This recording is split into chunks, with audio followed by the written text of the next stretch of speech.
Tom, you sound distressed. I can't get a picture.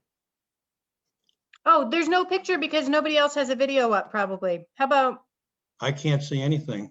All I can see is join a new meeting, leave and join. I think you're on the wrong window perhaps. So close that window, join a meeting. There should be like a second, maybe a second window with the meeting actually up and going. No, I don't have it. I see a Zoom window and it says leave meeting or cancel. Well, I see you. How do you do that? But I can't see you. Download now. Don't have Zoom. No, I got Zoom installed. I don't have to download that. What am I going to do? No. Close that. It won't close. Leave meeting. Come on again. Do you have the option to share your screen? No. The only thing I can see is a window that says Zoom cloud meeting, Zoom, and then leave meeting in red or cancel. It sounds like you're not in the app. I am so frustrated with this process. Almost over, Tom. Almost over. Now I'm back on. I did nothing and the window came back. Well, good. Oh.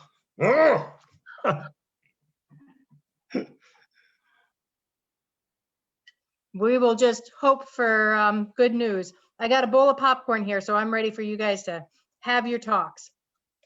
So Bill, we get the public hearing. I generally don't see people. So if somebody's got their hand up to speak, you'll let me know, I hope. I sure will. Thank you, dear. 2 more weeks and then it's done. Hmm. You'll be back in person. I can't wait to give you back this computer. Oh, well. I'm sure Connie can't wait too. Well, she has to hear me moan and groan and complain. Mm-hmm.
Tom.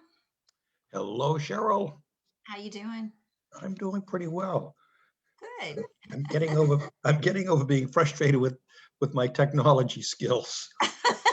Took me half an hour to get on. Are you just giving up, or are you just giving up being frustrated? Oh, I'm giving up being frustrated. Okay.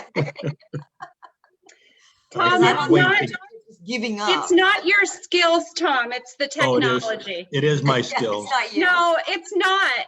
Like, it happens to everyone all the time. I am so looking forward to being back in regular meetings. It will be fun. Not quite as convenient as being at No, home, it's convenient. but I won't have the frustration of this technology. Yeah. Well, it's 5 o'clock. Hopefully we're gathering here. We can get going. Hi, Jeff. Tom, I've been watching you for many years at these meetings, and that is the largest expression of frustration I've seen. Oh, it is frustrating. As soon as we have our manager, we'll get going.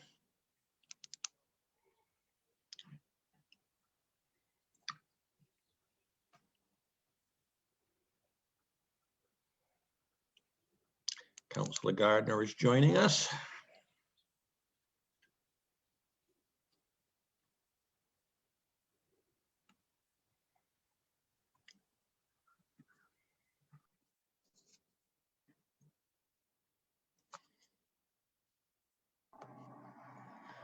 So Sophie is having a little technical difficulty. Oh, no. She asks that she wanted to make sure you guys knew that Counselor Osher was not going to be able to make it Right, tonight. I got an email from her. And that Sophie asks if you guys could go ahead and get started, and she'll be on her way as soon as she can resolve her issue. All right, there are some things we can do without her and some things we can't. So we'll get started. And welcome to our June 14th regular meeting, our budget workshop, our additional workshop, and an executive session. To a very full agenda tonight. Roll call shows all councilors present except for Councilor Osher, who is in Augusta representing us, and the main House of Representatives, and they are in session right now. Agenda review. Staff recommends that Order 2199 be removed from the consent agenda. Take it up under new business with the proposed amendment. Can I have a unanimous consent to remove that from the agenda and take it up under new business? Move approval. All right, and a second? Second. And all in favor? Let's just use a raise of, okay. Sorry, Nancy, we did a hand raise on that one. So everybody agrees that we're going to remove Order 2199 from the consent agenda. Item number 3 is approval of the minutes of May 10th, 2021. Could I have a motion to approve, please? Move approval. And second? Second. Thank you. Any errors, corrections, additions, or omissions in those minutes? All right, then Nancy, if you are with us, we'll do a roll call vote on the approval of minutes. Okay. Councilor Gardner, In favor? Councilor Greener, In favor? Councilor Perry, In favor? Councilor Robertson, In favor. Councilor Mitchell, Yes. and Councilor Wingard. In favor. And the vote is 6 in favor, and there are none opposed. Thank you, Nancy. So we're moving into public hearings, and I hope our manager is joining us here shortly to consider a vitriol's license for American Legion, Orono IGA, Dysart's Travel Stop, Leadbetters, the Store Ampersands, and Thai Kitchen. And is somebody from staff going to talk to us about these? So I have tried to promote Pat SD to panelist, but it looks like that didn't work. So I'm going to allow him to talk, but you won't be able to see him. That's all right. Pat, if you can unmute, you should be able to address the victualers licenses.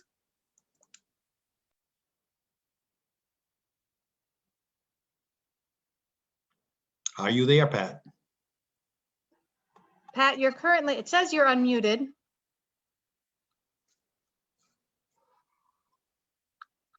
Let me see if we're able to get Mitch. Mitch, are you able to unmute and speak to the victualers licenses?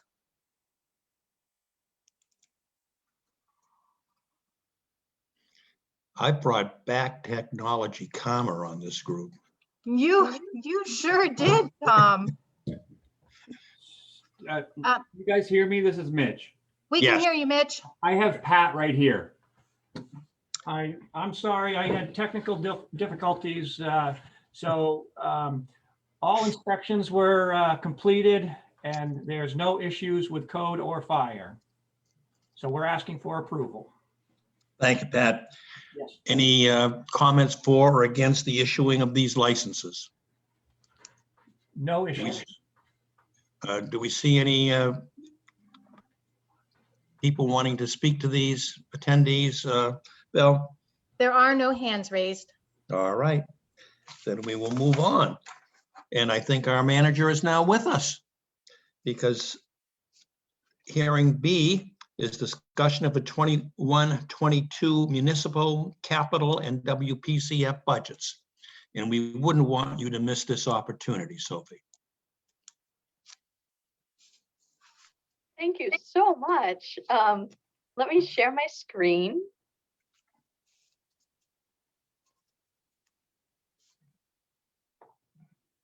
Here you go.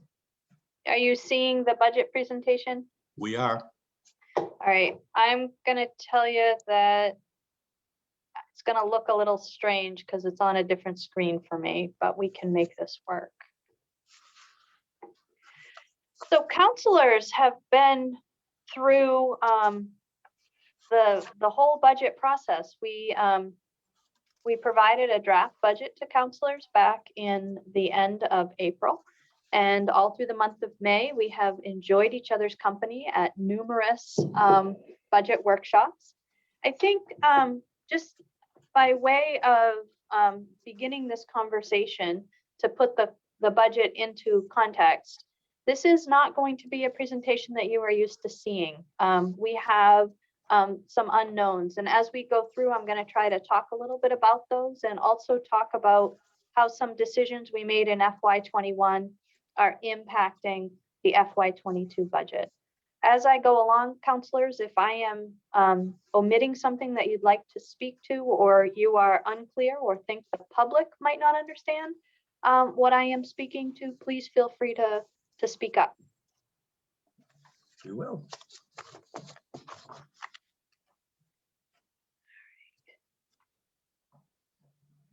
So I think the first thing that I want to do today is just to clarify the difference between local services and municipal services, because as we go through the budget process, budget presentation, I'm going to be talking about municipal services. So the property tax actually funds services provided by the town, RSU 26, and Penobscot County. The services through Penobscot County and RSU 26 are levied as assessments that we are obligated to pay by state law. So when we talk about municipal services, we're talking about general government, community development, public services, which would be like the library and parks and recreation, public safety, public infrastructure, and then kind of the catch-all is stewardship, which is taking care of our facilities and our amenities. So the net cost that would be funded by the local property tax as presented what we would need to do this year is collect a little over $2,859,000, which is an increase of 2.09% or about $260,000 total.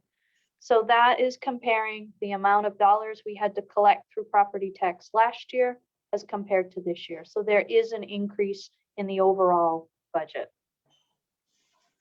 You will see that about 400,000 of that increase comes from the town. The school is a decrease of about 150, and then the county is up about 14,000. I like to give pie chart because the pie chart shows for every dollar that we collect, we actually send off about 65 cents of that dollar for other services. And again, the town is responsible for assessing and collecting the local property tax. In some states, counties do that and then distribute it. Here, it is the town's responsibility. However, the town council only has control over the municipal component of the tax rate. So that 35 cents of the dollar that stays here, you have control over. Penobscot County's budget, they go through a very public budget process. Every once in a while, we actually get a counselor who chooses to serve on the county budget committee. That budget is approved each December for the calendar year, and we are required to pay our assessment in September. RSU 26 just went through a very public budget process, which culminated with a referendum that about 128 residents partook in and passed the budget. Questions so far? Pretty good? Okay. So it's always important to start with revenues. In the municipal world, we kind of back into the tax rate by saying this is how many revenue dollars we have. Here are our expenditures, and the property taxes pay for what is the difference, which is always a considerable amount. Before I present the budget, last year the disclaimer was all about COVID, and I'm really excited not to be having to talk about COVID this year. However, my revenue projections in this budget are based on receiving revenue sharing at 4.5%. I checked in with MMA this morning just to see, make sure I hadn't missed anything with the legislature.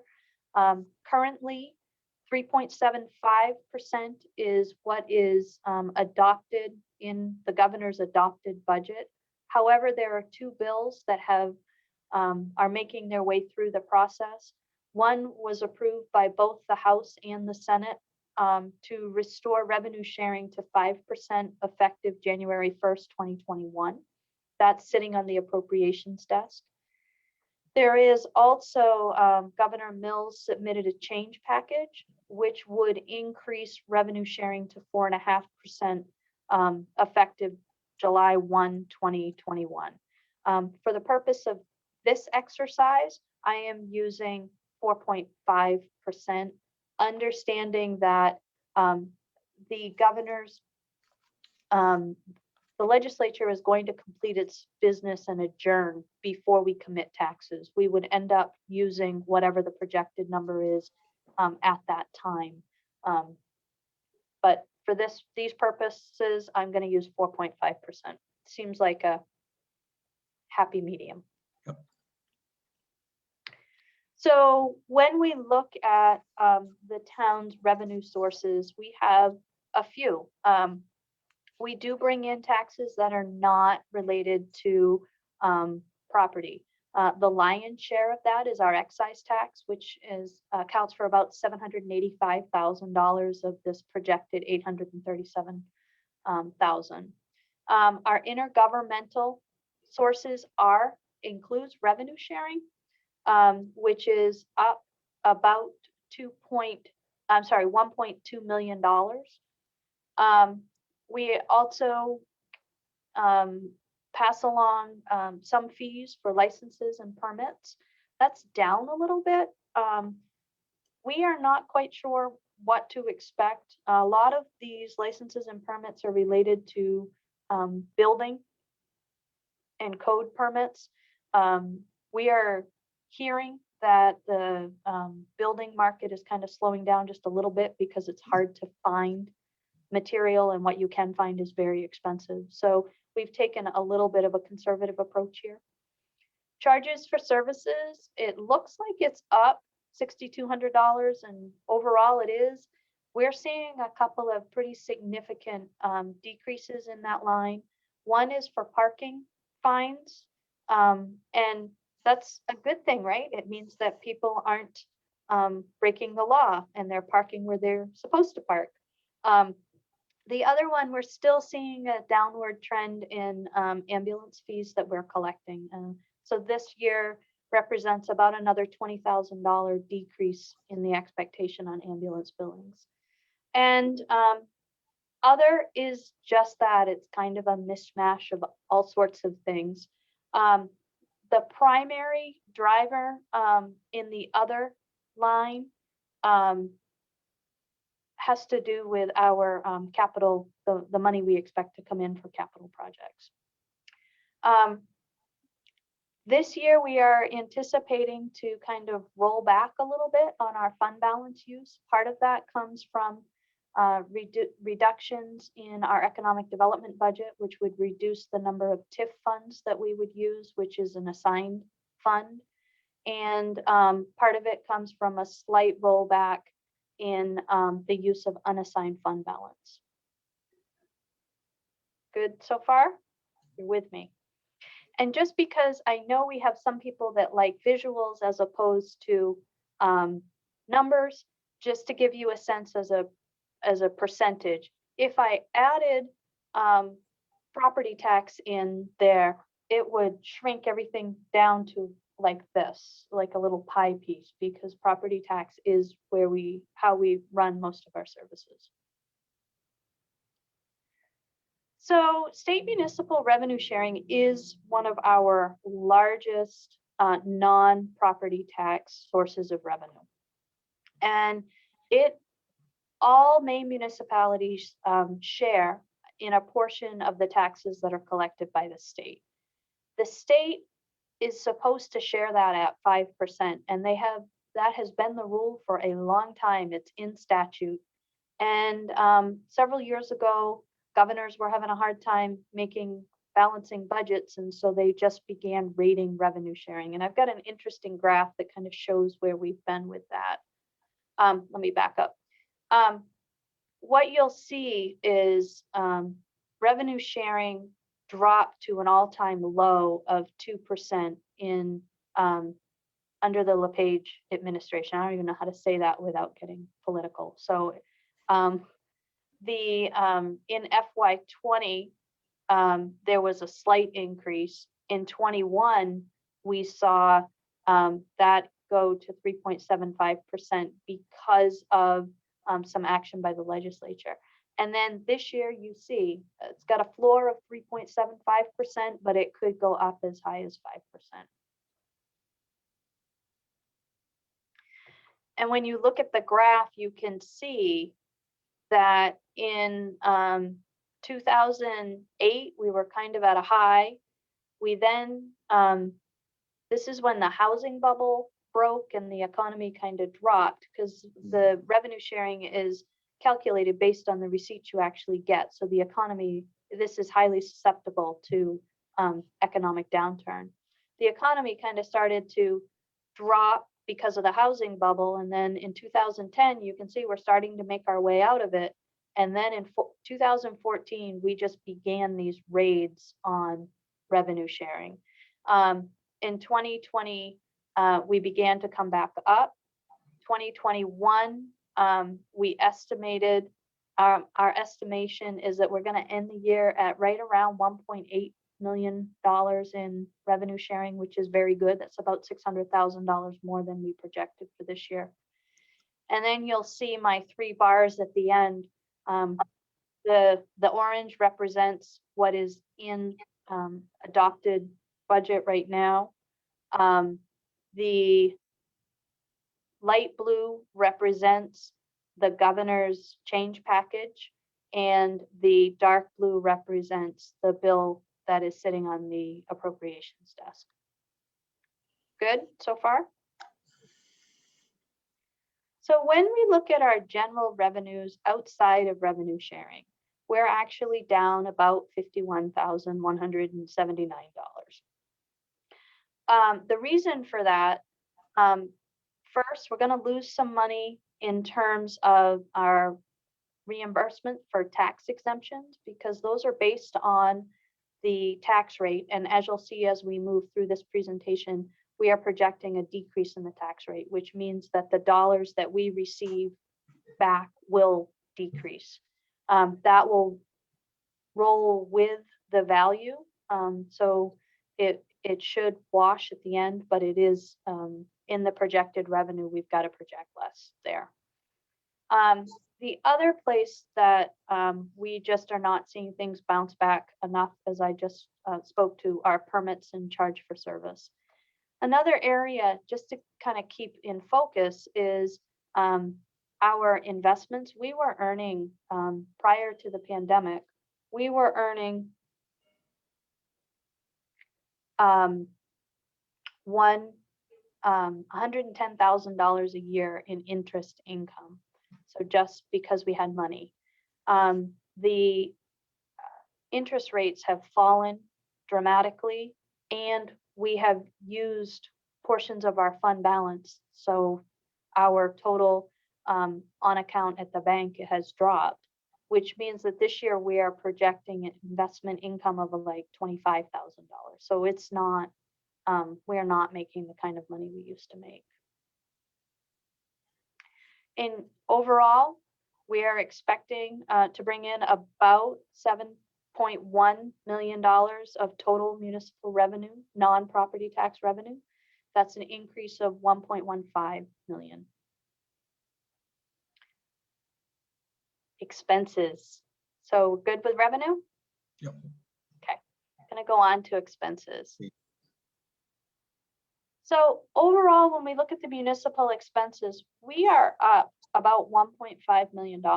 And I know that we have gone through each of the individual departmental budgets, and we're going to do that again so that people can see the amounts we're spending and the increases. I do want to just point out, because when you see a 14.8% increase in 1 year, I think a lot of people would think, whoa, what's going on? One thing that is going on is we cut positions during the pandemic. We chose not to fund them so that we could reduce the impact on the impact of the mill rate on taxpayers. And in doing that, it meant when we came back this year, council really grappled with, are we going to add those positions back in? Are we going to open the pool? Are we going to fund the level of service that we had prior to the pandemic? And at the end of the day, the council determined that that was its goal. And this budget reflects putting some positions back in. It reflects opening the pool. The lion's share of this increase is in the capital budget. We are spending $715,000 more this year simply in infrastructure, and that is to meet a minimum, hopefully sustainable minimum commitment to our roads and our culverts and our drainage to keep the town presentable. So as we go through, I think we can talk about where increases are, but $715,000 in increased investment in roads. $342,000 of this increase came from adding a shift at the fire department, which is a decision council made 2 years ago to do. $50,000 increase was simply around us having a very low experience rating with workers' comp and having the world catch up with us, and having now an average rating increased our premium by $50,000. So there are some things that are built in here that are kind of outside of council's control, if you will, and $140,000 in increased debt payment.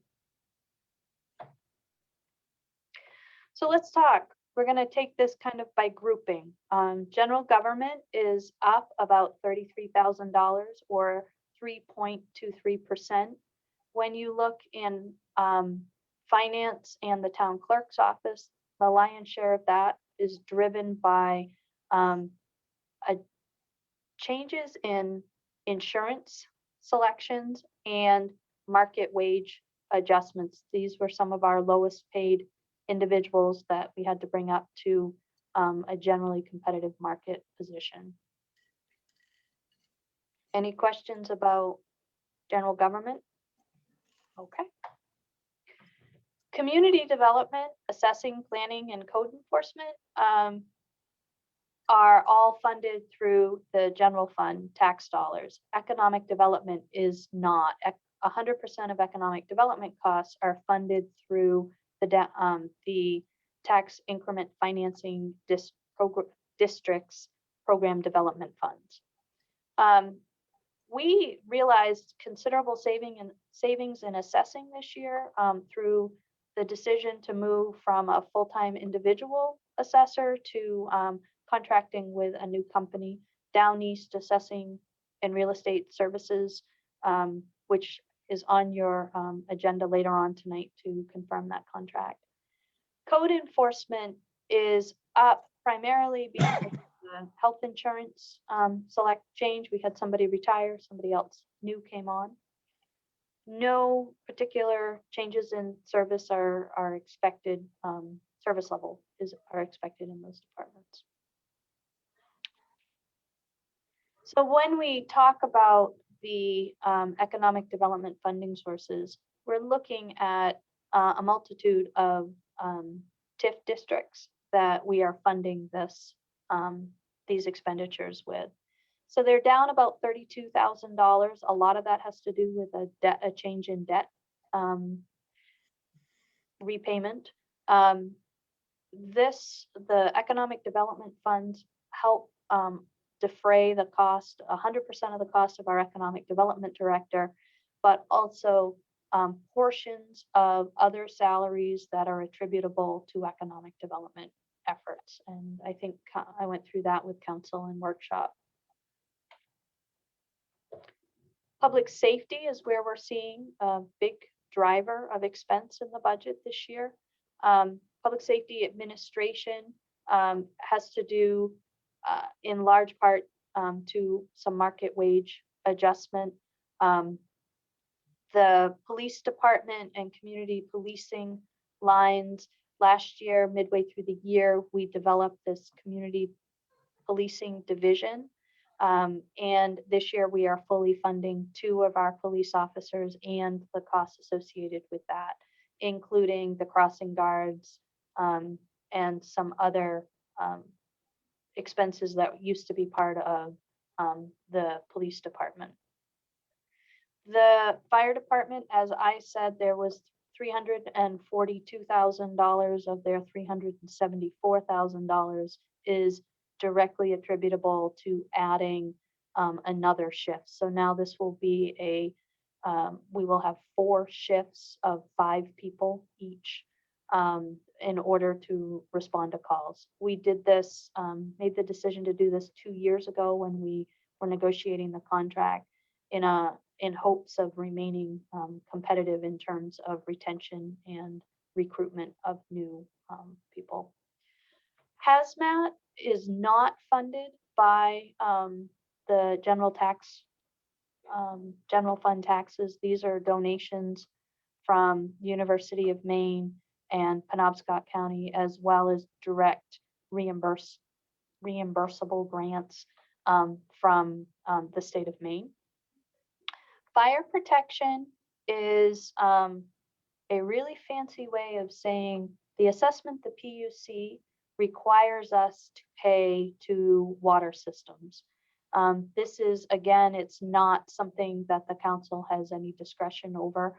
As I spoke with council in workshop, I am expecting the Orono Water District to increase rates this year. They have not done it yet, but where even a 3% increase, which would be pretty modest, would cost an additional $7,200. I wanted to make sure I put something in the budget there. Talking with Boyd, he is not sure when it would become effective. So this overall public safety is increasing $478,000 or 12.15%. Public Works. Public Works is increasing $45,118 or 2.5%. When you look at general maintenance line, that is where the majority of payroll for all of Public Works sits. A little over $22,000 of that $34,000 is directly attributable to restoring the part-time Public Works person, so the full-time laborer that is split seasonally between WPCF and Public Works. Winter maintenance, we had a lot of discussion about winter maintenance and whether to accept Rob's decrease in the salt line, which is where you see a lot of that savings coming from. The solid waste budget is up primarily due to contractual inflation for our recycling collection and our solid waste collection and disposal. And the town garage is up because part costs are up, but also our mechanic who has been with us for a long time got a well-deserved raise mid-year last year. So that is part of what you see here as well. The library is another department that was really hard hit in the budget process last year. We reduced staffing knowing that we likely were not going to be open to the public and needing as many people in the library. We just let vacancies stay vacant. This budget brings those vacancies back and restaffs the library at the FY20 level. That is almost $40,000 in wage expense there. And it also, we rolled in some additional money this year to be able to maintain the digital presence and kind of take some of the silver linings that we have learned from COVID in providing some online experience for folks. Parks and Recreation is up $73,850 or about 55.12%.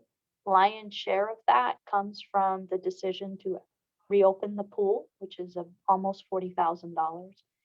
And the remainder of the Parks and Rec budget kind of is coming in from a couple of ways.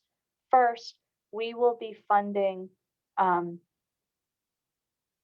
portion of the rec manager's salary through the TIF, but not to the degree that was funded in previous years based on the work plan. And we are bringing in a new individual. So there's a little bit of a salary increase. But this also restores the money that was cut to maintain trails, to run programs, to do the things that we knew we weren't necessarily going to do because of COVID in order to restore that level of service in FY20, which should include some expansion of those FY20 services. We needed to increase the budget. Facilities, just like it sounds, it's all about taking care of the buildings and the grounds that we have here. Overall, we're up $6,460 or 1.81%. The general facilities line allowed for a 2% increase in wages and bringing back some contract library maintenance services to make sure that, for example, the rugs get well cleaned once a year or twice a year. And our life safety systems, we are really paying attention to trying to maintain our sprinklers and alarm systems on a regular basis. This increases because the cost of doing that is going up a little bit. Debt and other, so this is up 173,000 or 22.58%. The $140,000 is attributable to new debt that we brought on for the $2.25 million infrastructure bond that we floated last year, and also a recalculation of our long-term debt. The other increase of $32,000 is primarily attributable to a reduction. We had a reduction in our public transit assessment last year because of CARES Act money. That money is no longer available, so our assessment's going back up. Are we good with operations? Mhm. Okay. So capital investments. Generally, a capital expense is going to be over $5,000 and last for well over a year. And when we think about our capital investments in Orono, we divide them into kind of three distinct topics: infrastructure, equipment, and facilities. And Rob Yerxa wants to make sure that he corrects my mistake when we think about the public works facilities budget, the maintenance garage. 10,000 of that was simply for the duct cleaning that is due every 5 years. So I stand corrected. Capital to 2022 capital investments. We are expecting to put about $1.7 million into capital investments, with $1.4 million funded by general fund taxes and about $280,000 from non-tax revenue.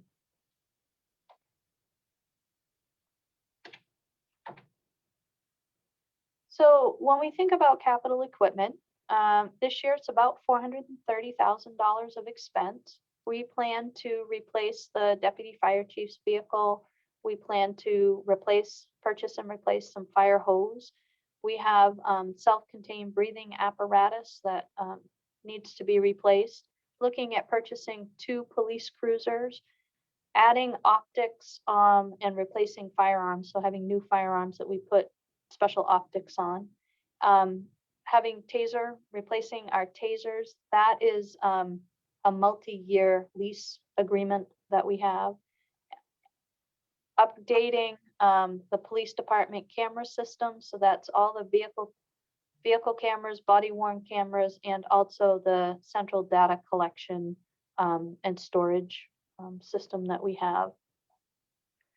We're also looking at purchasing 2 public works pickup trucks, a mini front end loader, which is a replacement, and Rob is going to consolidate the small tractor fleet and replace it. So taking, I think it was 9 pieces of equipment and replacing it with 5 new pieces that will be easier to use.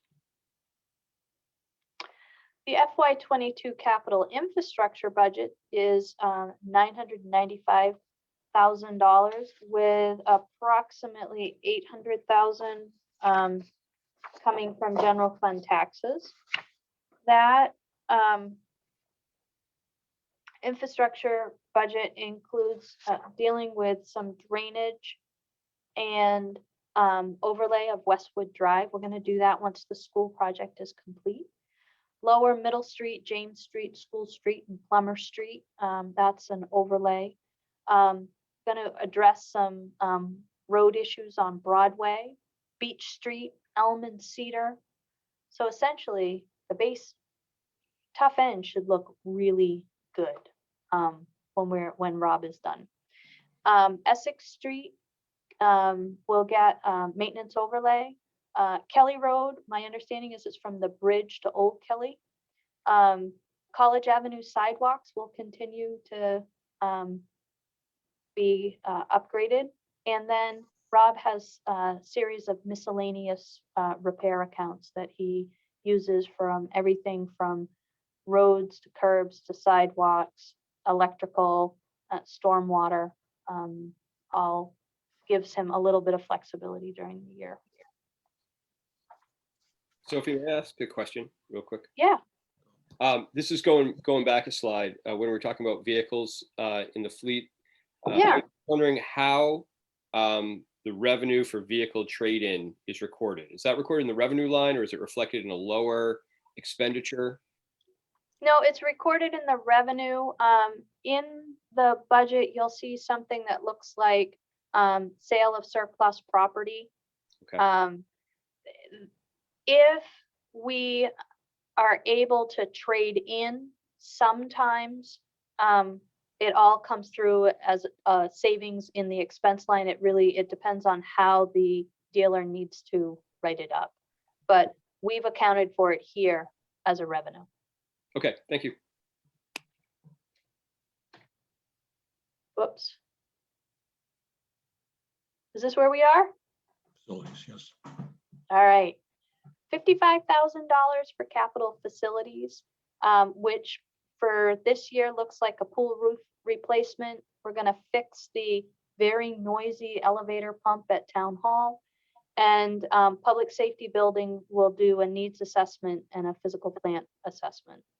So there are a couple things that aren't on this list that council made it very clear during the workshop were going to be very important. The first is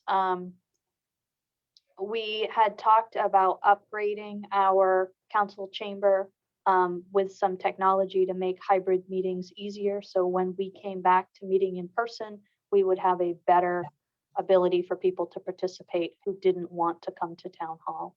We took that off this budget process and will instead fund that likely through ARPA money because that is an allowable expense. The other thing that came off was Keith Anderson upgrades, renovation, not even repair to Keith Anderson and the fire station on North Main Avenue. Those came off with the understanding that we were going to be doing some significant work in the coming year to identify what the community needs for community buildings in the future and how we can best meet those needs. And staff's already begun talking with Councillor Wingard at trying to bring together a proposal to council to talk about that. But that is not included on this budget. And the last thing that's not included on this budget is an energy efficiency audit of municipal buildings. And my understanding is that the town council still feels like that's very important, maintains a commitment to reducing our dependency on fossil fuels. However, at this point in time, we know that both federal and state agencies are trying to make reducing carbon footprints a significant priority. And we are thinking that there will be some alternative funding available for that in the coming year.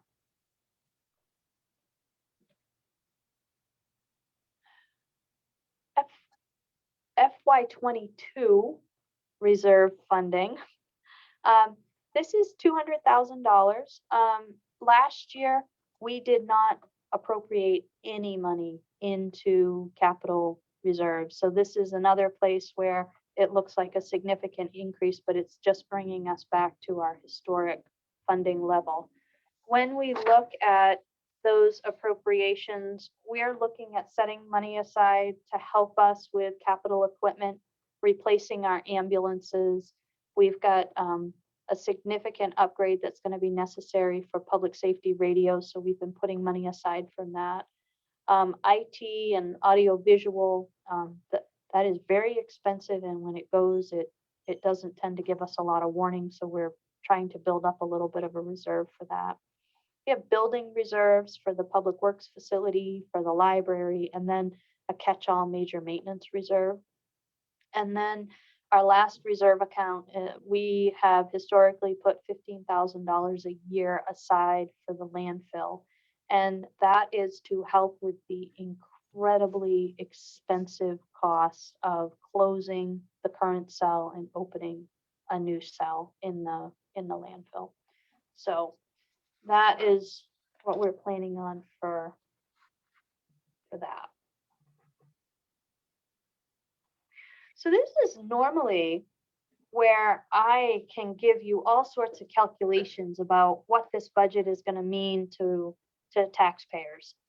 And I cannot tell you that this year. And the reason I can't is because the tax rate equals the total dollars that we need to collect divided by the taxable valuation. It's a math problem. And I can't have an X and a Y, meaning I know how many dollars we're going to need to collect. I have no idea what the tax rate is, and I am not comfortable publishing a taxable valuation at this point.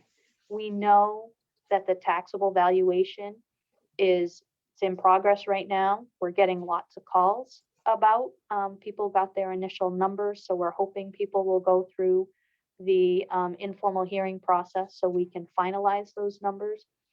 If we maintain the increase in value, taxable value that we've seen, I would expect a significant drop in the mill rate. The number that is published in the summary document that is posted online and that town councilors got has the mill rate dropping to just under 26, which is pretty significant when you think about it. But it's going to impact everybody differently depending on how their home got shuffled in the reval. So I am expecting a lower tax rate. I can't tell you what that's going to mean for the general public. Are we good to move on to the next section, or do you want to stop here? I wonder if it would be good to stop here for just a minute and see if there are any questions from our public who are joining us tonight about the municipal budget. We have a hand raised from Sam Coons. Let's hear from them. Sam, you have been allowed to talk if you unmute. Thank you. I'm sorry. I'm used to having more of the first class seat in this sort of thing. We'll welcome you back anytime, Sam. Well, it's good to be back. Yeah, I just had a couple questions. I know you can't come up with a mill rate now because there's so many variables right now. I understand this, of course. I've heard from probably 4 to 5 times as many people since I got off council in March as I was hearing before. So I think believe it or not, I think they might be going light on you. I mean, I think, and a lot of people are really concerned. I think the revaluation has really scared the hell out of a lot of people. And so, and I rightly so, because it's not really clear when we already have a pretty high mill rate. I'm really familiar with this and I understand it. And I understand how complicated and how torn we all always feel. But when it's at 28, if it only comes down to under 26, you know, just sort of using sort of spitball numbers there, that doesn't seem proportionate with a 30% increase in some of the most of the revaluations that I've seen and that I personally am experiencing. So I'm hoping that there's something that will come out a little more equitable. Also, I think it's important to note that hearing this this great summary, thank you, Sophie, for doing this, and I know very well how much work goes into this. People are still really reeling, and it seems to be there's a sense of like, hey, we're done with the pandemic, we're back to normal. And I think the implications financially of this for a lot of people, and there's a lot of pride with a lot of these people who don't necessarily want to vocalize what they're going through, is significant. And I think I hope we can really look at this and say, we're not back to normal. Is this the time we need to replace all those cruisers? Can we get another year? I know that affects things down the road. And also it's easy to say, well, it's just a cruiser or two, which in the big picture may not be that much. All these things really add up. I remember a very wise friend of mine once said, if you pay attention to the pennies, the dollars take care of themselves. And that may sound familiar, but I think the same thing applies now, where I think we need to do that because those pennies add up and those pennies will make a difference. So I just don't know if it's time to make all these upgrades.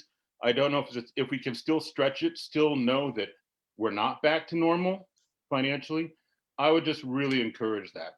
And I guess that's all I got to say, other than I miss you guys. So, but thank you. Thank you for your comments, Sam.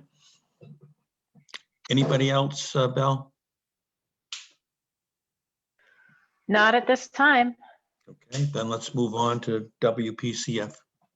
Do you want me to speak to that at all, Tom, or do you just? Well, you can if you'd like.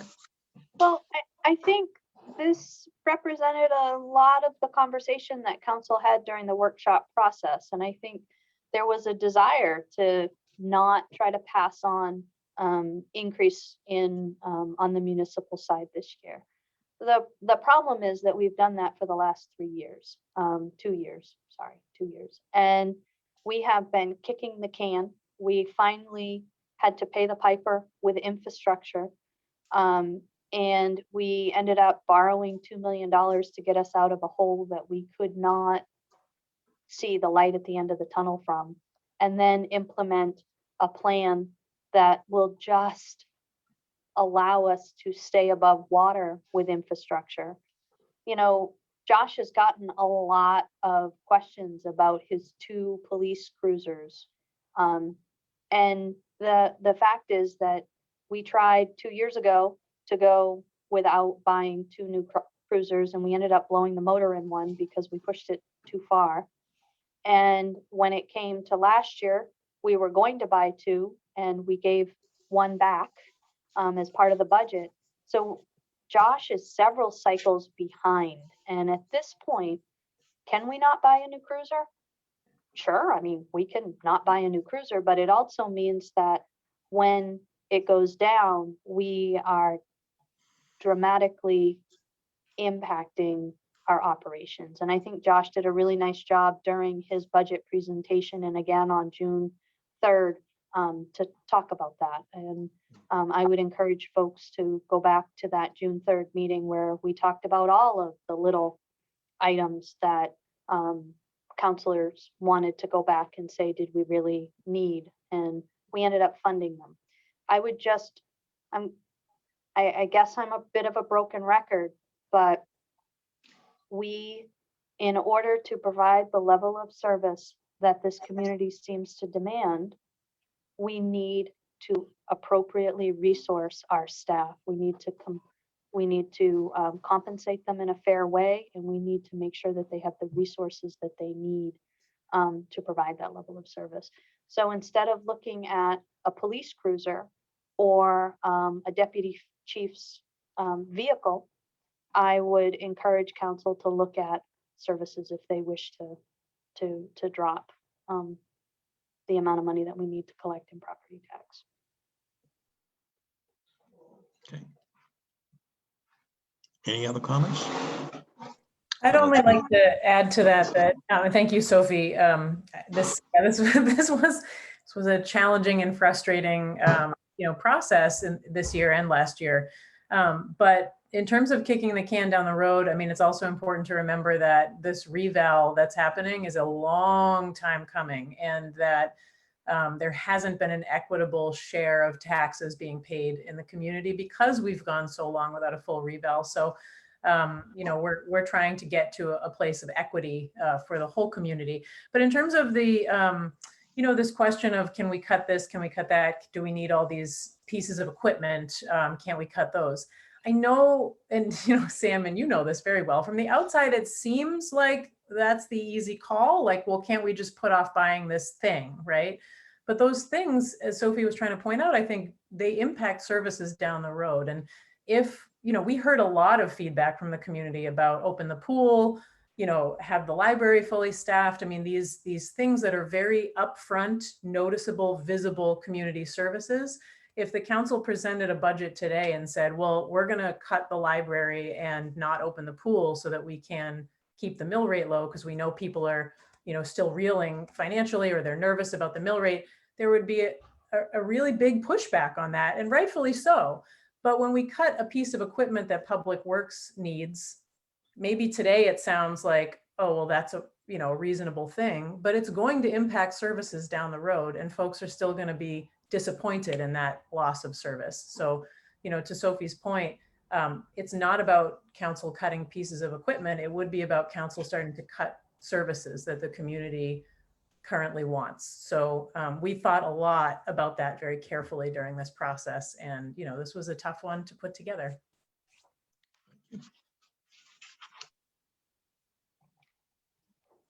You ready for me to Yeah, continue think we on with WPCF?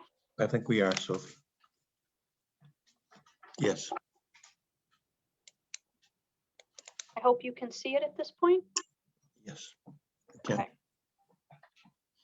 So WPCF, Water Pollution Control Facility, is all of our sewer, wastewater collection, treatment services.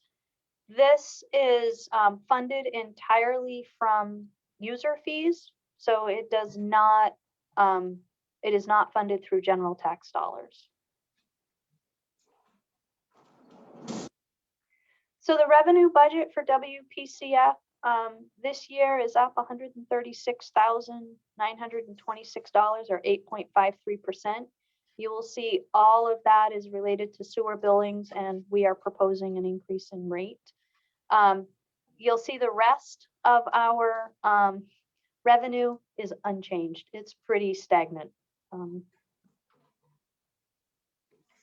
So kind of a funky slide. So when we look at our expense budget, our personnel costs are up a little, about 14%. Almost 25,000 of that is attributable to the other half of that laborer position. We also have some individuals who have gotten licensure, so we've had some compensation shifts within the department this year. We have minor changes in equipment and supplies. Our general operating expense is actually down, which is mostly attributable to a decrease in the number of tons of sludge that we're disposing of. So that budget line went from $100,000 to $81,000 this year.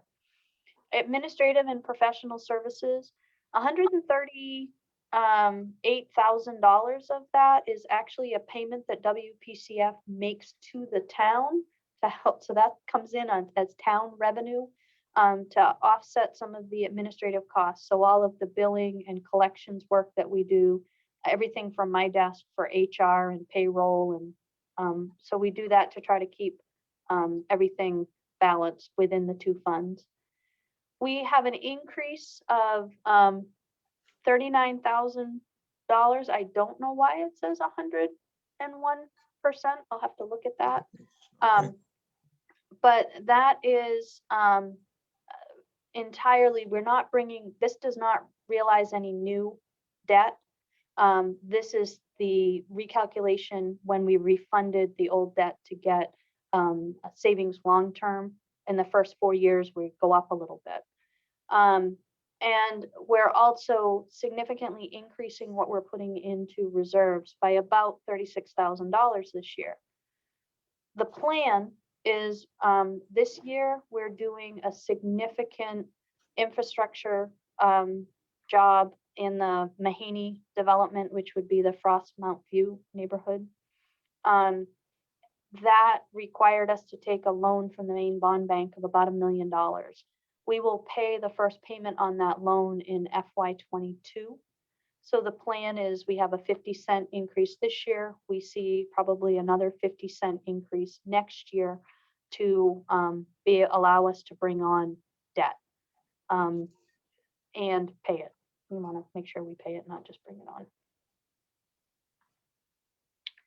So I mentioned the sewer user fee rate is going to go up. We're talking about an increase of 50 cents per 100 cubic feet, which would bring us to $5.85 per 100 cubic feet.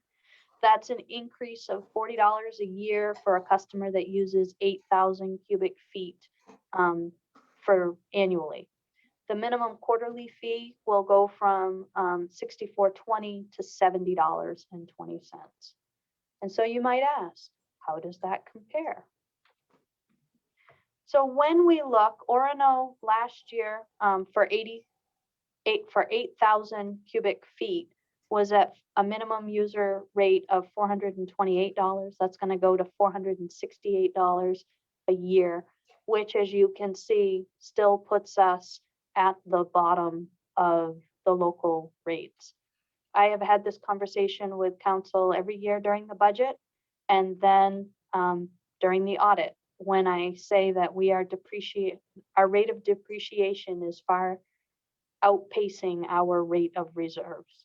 And we are really going to need to look next year at probably a multi-step plan to bring us more in line with what other places are charging, because they're charging that so that they can adequately save for projects. The other thing with WPCF, we have the really large project right now at the Mahaney development. But we also have a couple of other projects planned for WPCF in the coming years. $14,140 for the UV light bank replacement. You will recall that that is how we treat our effluent before it flows to the river to make sure that there is no bad bacteria in it. We're also looking at some design work on Hillside in anticipation of a pretty major project there. I'm hoping that we might consider using ARPA funds for that project.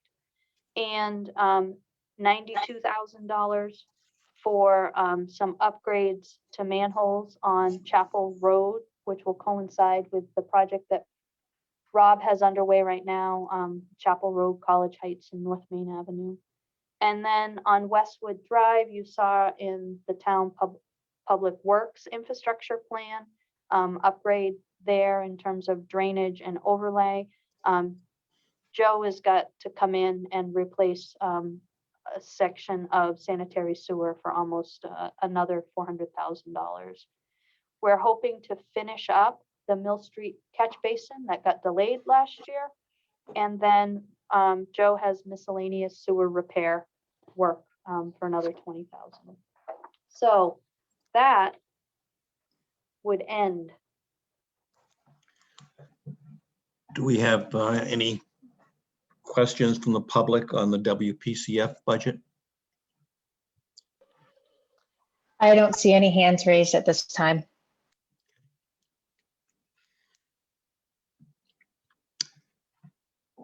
Then I guess we will move on, unless council has any comments. Okay. Next item is to accept comments on the proposed 2021-2022 fee schedule. And Sophie, I think that's you again.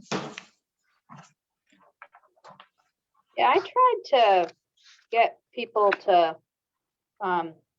do this for me, and I'm on the hook again. So some of our increases this year. So every year, town council reviews and holds a public hearing on the fee schedule. When we adopt the budget, you will also adopt a fee schedule. We can go in and revise the fee schedule throughout the year if you so choose. We just have to have a public hearing before we do that. So this year we're looking at increasing electrical permits from $25 to $30. We are looking at removing all fines for overdue books.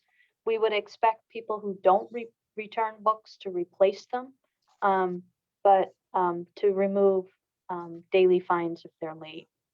We're looking at increasing non-resident fees for recreation, especially related to the pool. We look to go, if we're able to hold swim lessons, we would look for non-residents to go from $40 to $60 for swim lessons. For swim fees, a non-resident individual season pass would go from $50 to $80. A non-resident family season pass would go from $100 to $160. We are not doing swim team or dive team. So we would remove those from the fee schedule. And our daily swim fee for all ages non-resident would go from $4 to $6. So the method to my madness with this was to acknowledge the fact that taxpayers are paying significantly for the pool.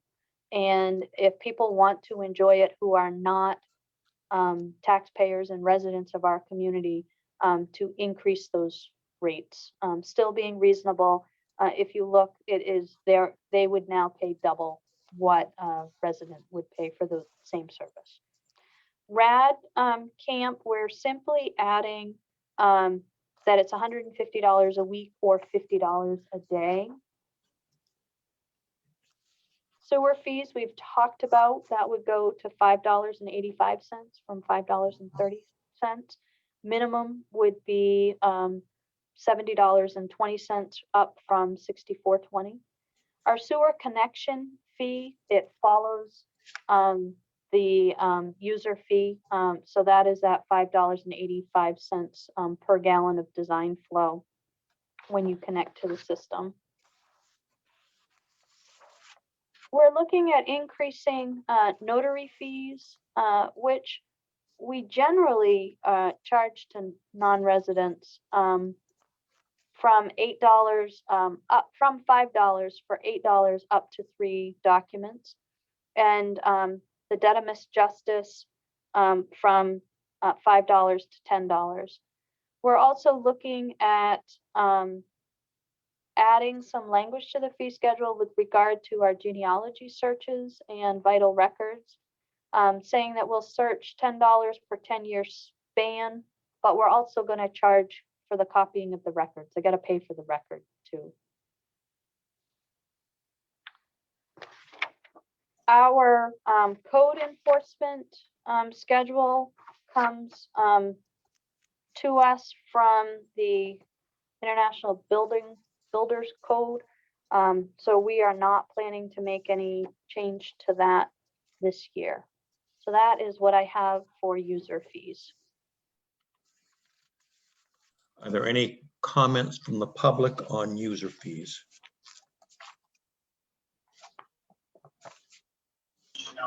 Nobody has their hand raised, but I did see Cheryl with her hand raised. I was waiting for the public first, so it's okay. So if I just had a question on back again to the pool, do we charge for like buses to come in, like when Old Town Rec brings in bus loads of kids and things like that? Will that be different this year? Yeah. So we always charge for it. I think the plan this year is to have those folks come in off cycle and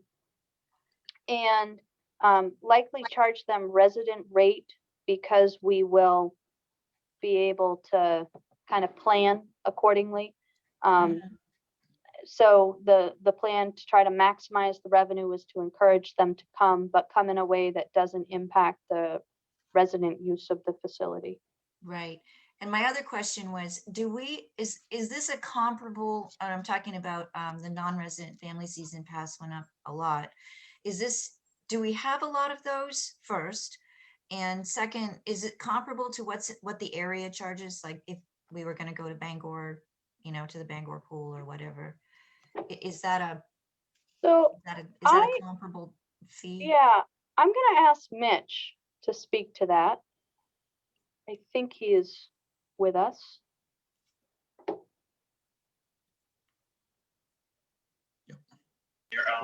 So I've allowed him to talk.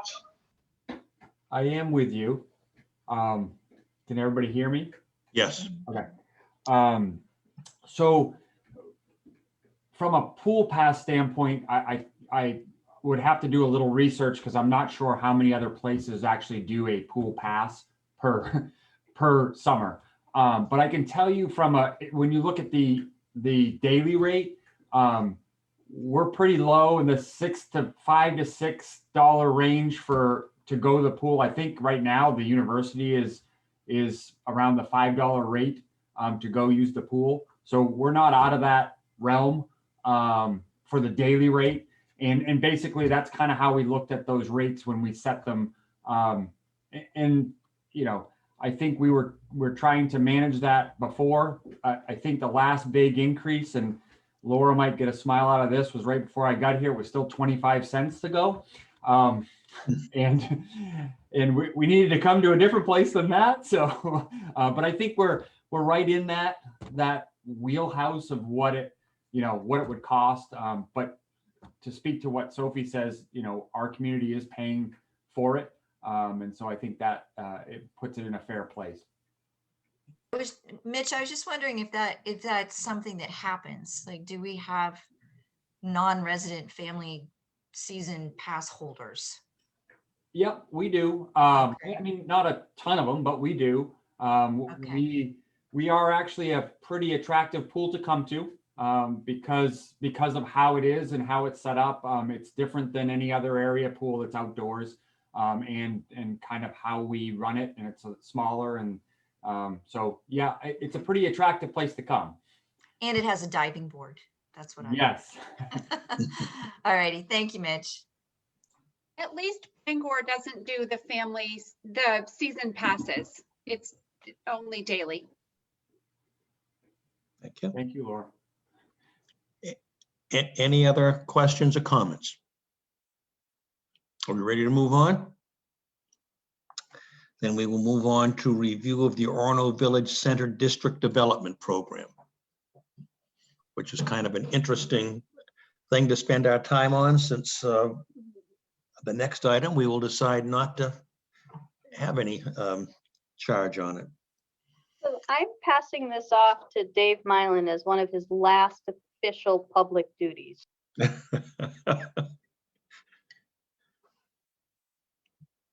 Maybe.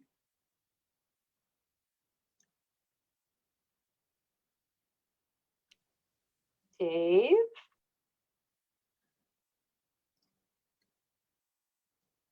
Belle, is Dave with us? He is. That was my fumble fingers. I accidentally allowed somebody else to talk, so he should be able to talk now. Thank you. Can everyone hear me okay? We can. Okay, good evening. I'm Dave Mylan. I'm the Director of Community Development for the town of Orono, for those who don't know me. And I am tasked with giving Sophie's voice a little rest tonight. So if I look like I'm talking slow, it's just I'm trying to get her to recover a little bit. Prior to the town creating a downtown transit-oriented TIF district, the community took advantage of a program that allowed municipalities to levy a special tax on downtown businesses, and those funds are used to promote the downtown and keep the downtown clean, and those costs associated directly with downtown. In 2016, the town council, we had a discussion back in 16 that the amount of money that we were raising about $7,000 a year with those funds. And the council agreed that our TIF revenues from the downtown transit TIF could cover the costs that we were expending from that anyway. So they began the practice of recommending $0.00 for that special tax. Someone may ask, why are you even having it? Why don't you do away with it? It's a very complex program, and it takes a lot of time and energy and money to create one of these zones. So it was recommended in 2016 that rather than doing away with it, that the council would just suggest or vote to fund $0 with it, that allows the vehicle to stay in place if you want to use that program again in the future. And we've been continuing to do that since 2016. But one of the things that we have to do annually is that we have to report out on what the development plan is for that program. And in this particular case, the development plan is for the downtown village district, but the funding comes from the downtown TIF. The biggest one that I think that people see the most really is the Black Bear Express. So we partnering with Orchard Trails and the Avenue and the University of Maine, we're able to fund a free bus, for public transportation here in Orono. That's a great program, and is highly recommend that we continue to do that. In addition, we use funds from this plan to support, organize, pay for the Orono Summer Concert Series that many of you, I'm sure, are taking advantage of, as well as many of the community events that we do throughout the year, through the winter seasons, as well as in the summertime. And then we work with, last year, we had planned on trying to create a mechanism where we could incorporate a kind of a merchants association or that from all over town, not just the downtown area. But unfortunately, COVID reared its ugly head, and we weren't able to. We had to pivot on what we were paying attention to for the last year. So the upcoming year, Mitch will be working on that same goal, is to be able to find a way to be able to bring the business shareholders together and help advocate for things that will benefit them as well. I'm prepared to answer any questions that you may have. Do we have any questions from the public, Bill, on this item or comments?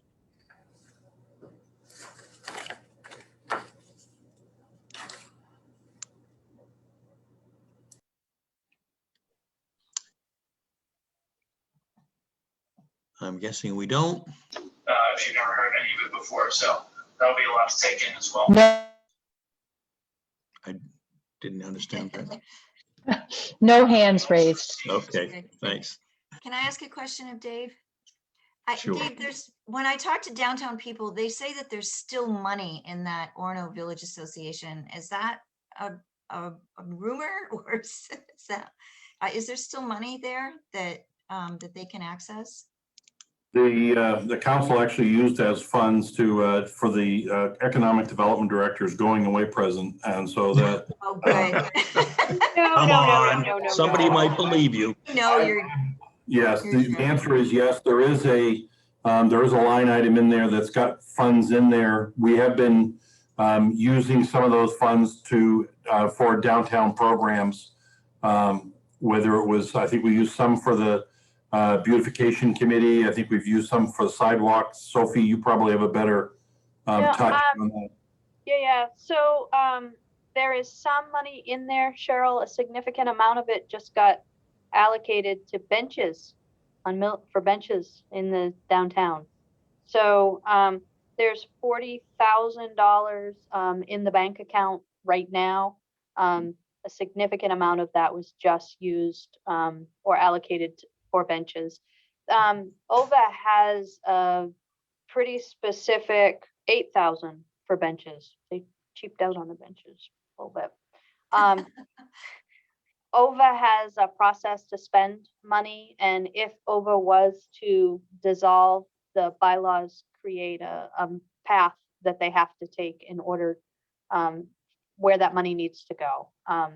And it needs to go to a successor organization or similar. Okay, thank you. Any other questions, Jeff? So in removing the tax from the businesses, are we sort of unintentionally also removing the gift that we get from UMaine, or is that money going somewhere else? That money stopped flowing. Just about the time they froze the payment in lieu of taxes to the town, that $5,000 gift kind of dried up. Any other comments or questions from council? Okay, so we've heard about the Orono Village District Development Plan, and we've also heard about the assessment for the coming year, or the lack of assessment for the coming year. Unless there are other questions, we'll move on to the next item. And the next item is Ordinance Amendment to amend Section 18106, Paragraph F, Schedule of Dimensional Requirements to reduce the minimum lot area and minimum lot width in the medium density residential district. Belle, would it be possible to actually bring Kyle up? I have tried promoting him as a panelist. Let's hope that it works this time. Okay, thank you. There he is. Hi, everyone. Hi, Kyle. Okay. So I'm just going to try sharing my screen real quick.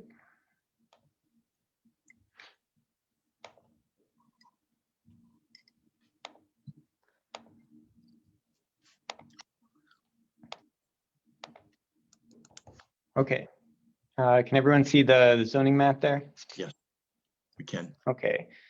So this first item is a public hearing for an ordinance amendment that would reduce the minimum lot size in the town's medium density residential district and reduce the minimum lot size width requirement, which can also be considered the minimum lot frontage requirement. So the comprehensive plan made this specific recommendation. If you look at the zoning map, people, can note that the medium density residential district is the primary residential district in the town. It's the indicated by the yellow area on the zoning map. It's primarily east of the interstate. And this lot size and frontage reduction that we're talking about is only for those lots in the MDR district that have access to both public water and sewer.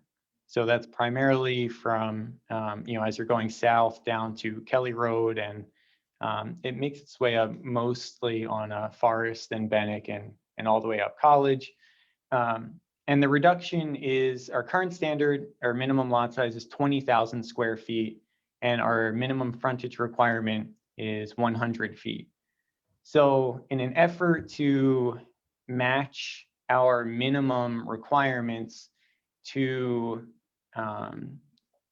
what's typically seen on the ground already in our MDR district, the comprehensive plan recommended reducing the minimum lot size to 15,000 square feet and the minimum frontage requirement to 80 feet. So this brings the minimums more in line with what typically exists on average in our neighborhoods in the MDR district. It should provide a little bit easier of an opportunity for people to create two-family homes out of their single-family homes. For instance, before you would have needed 40,000 square feet of lot area to create a two-family home, whereas now you would only need 30,000 square feet. So there is a little bit of opportunity there to create some infill development, to create additional housing opportunities. And if a new subdivision were to go in, they could also abide by those slightly smaller minimum lot sizes and frontage requirements. People are still welcome to take advantage of our cluster development when talking about new housing developments, which offer a little bit different density allowances. And, we'll talk about the village residential next. But this is just a change that would apply across the board in the MDR to all lots with access to public water and sewer. happy to answer any questions that people have. Bill, are there any hands raised from the public on this?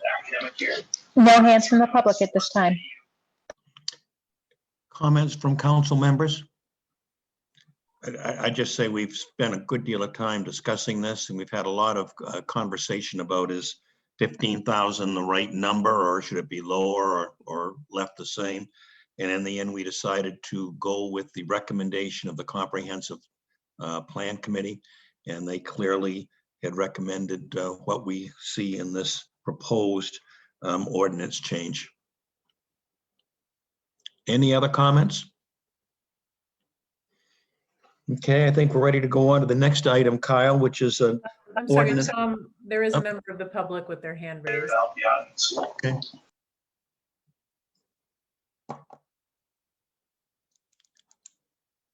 Bill, are you going to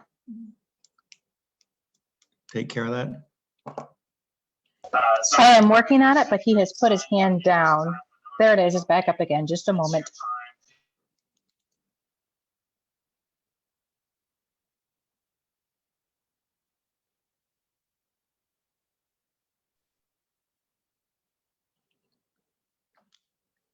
So, John, you have been allowed to speak.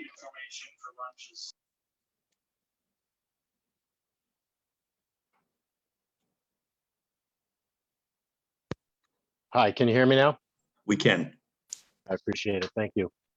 So regarding this rezoning, what from the town's perspective, what's the goal of reducing the lot size, increasing the likelihood of more subdivisions, and having additional multifamily units in town? Is that something that we see as deficient currently? So this would not change any allowances as far as multifamily housing goes. The medium density district that we're talking about here allows single family homes and 2-family homes, but multifamily, which would be anything 3 units or more in one structure on a lot, is not allowed in the district, and it would continue to not be allowed or impacted by this change.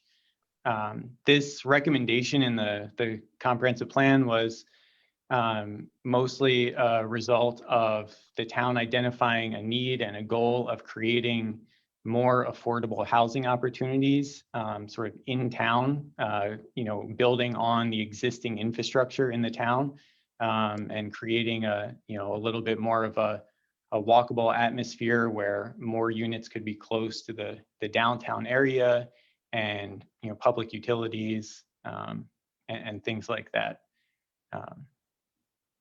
Thanks, Kyle. Is the thought, just living in town and walking around and spending time in these neighborhoods, there seems to be an awful lot of investment in the quality of the properties throughout the town, on both sides of the river, both sides of Main Street. There just seems to be a lot of positive activity as it relates to purchasing homes, investing money in homes, and the property owners are, I think, doing a wonderful job of really, beautifying the town just through that activity. So what concerns me a little bit about promoting more development, promoting multifamily units in properties that are not currently zoned to permit that, or whatever that change represents, that you start to deteriorate or really take away from the investment that's already going into properties. And I wondered whether or not there was any consideration for what's happening right now and possibly causing a negative impact by making this change.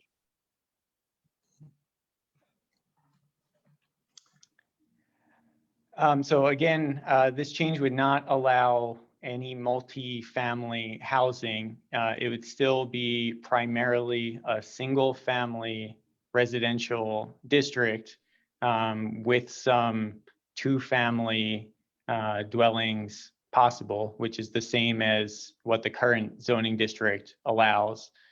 So from a use standpoint, nothing would be changing. The goal of the change is actually to allow for more development, to increase the amount of opportunities to create the same sort of characteristics that we already see in existing neighborhoods. The change was the 15,000 square feet number was directly arrived at by looking at the median lot size in the district that exists now and saying, you know, that number was about 16,000 square feet. So saying that 20,000 square feet requirement that the town had was actually more than what was already existing in the zoning district. And that by making this change, you're creating opportunities for lots to be more like what already exists in the town. So that was the logic there. Okay, so the goal is to conform to the existing lot size? There are a number of lots that, exist in the town prior to what they're current grandfathered? standards might say. Yes. Yeah, they become Okay. grandfathered uses. Yep. And in many cases, you know, these neighborhoods where, you know, like you're saying, people enjoy these neighborhoods and, you know, they've, you know, become a staple in the town. And so, yeah, the comprehensive plan was recommending, you know, matching our existing, our standards to what's, you know, sort of already existing in the community. And the thought about subdivisions, where does this benefit someone if I'm coming in and I want to build a subdivision? Is it that I can fit more properties on a smaller parcel of land than I would have been able to otherwise? So, yeah, I mean, you can have, you know, a subdivision with a lot of 15,000 square feet versus, you know, 20. per lot versus 20,000 square feet per lot. But generally, when we see subdivisions, they take advantage of our cluster development standards anyway, which allow for different levels of density, and they require certain amounts of open space. And this wouldn't really impact that. And a lot of times when we see kind of those single street subdivisions where they're just using the minimum lot size that the town has required, that those are on pretty big pieces of land anyway. So whether the minimum lot size was 15,000 square feet or 20,000 square feet probably wouldn't create too much of an impact on the total number of units that would go into the subdivision anyway. I'm going to move on because we have some other folks that want to make comments. Councilor Mitchell, I saw your hand up. I think. Yeah, I'm going to hold for a minute. Okay. Do we have any other comments from the public, Bill? Any hands up? No other hands up. Okay. Are we set to move on? Can I ask Kyle a quick question? Sure. In light of some of the comments we received at our last meeting regarding rental properties and some of the ongoing issues with rental properties, maybe Kyle, you can speak to how when we talked about this as enhancing the residential experience. This isn't, I believe, this isn't a way to pack more rental properties into neighborhoods. So there's no specific owner occupied standard as far as this change goes. That becomes more of a conversation in the next topic we'll be discussing, which allows for some more potential density.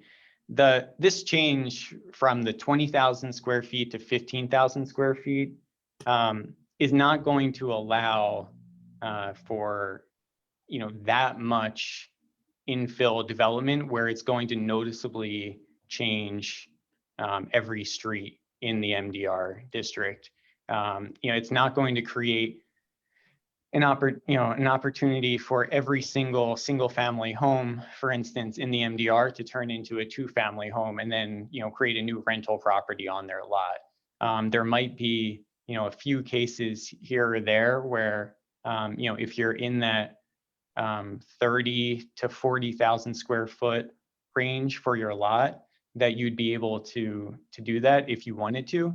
But again, it depends on if the person is interested in actually doing that. But other than that, if your lot is under 30,000 square feet, you're not going to be able to create any additional density on your lot than you would right now.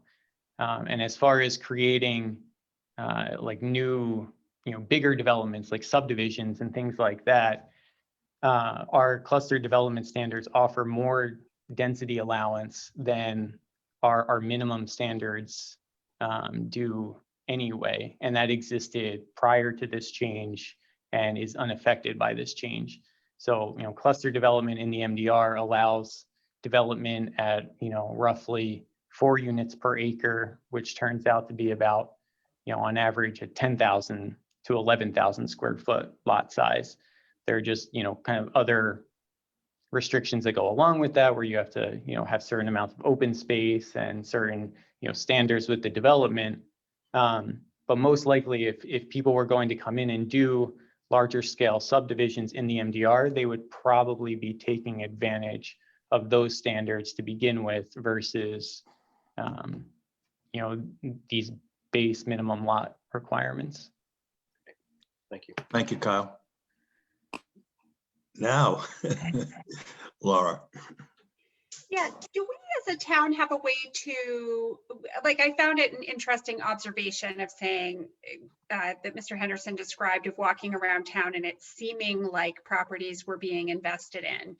And so do we have a way as a town to gauge that comparatively through whether it's permits or anything like that? So if it's new development, meaning you're going to add a porch or you're adding to your home, then yes. If it is you're re-siding a house that's already been sided or putting a new roof on or, that kind of thing, then no, you're not required to pull permits for that. So we wouldn't have a way to gauge that. So it's a really subjective assessment of whether that's occurring then or not, as far as we're concerned. Yeah, I can't back that up with data, but yeah, I wouldn't question his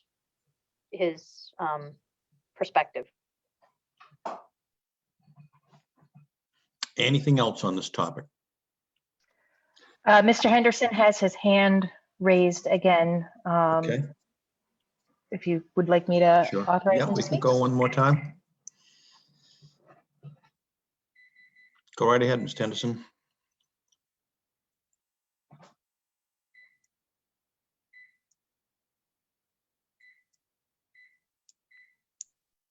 Kyle, how many lots in the MDR are 30,000 square feet or greater?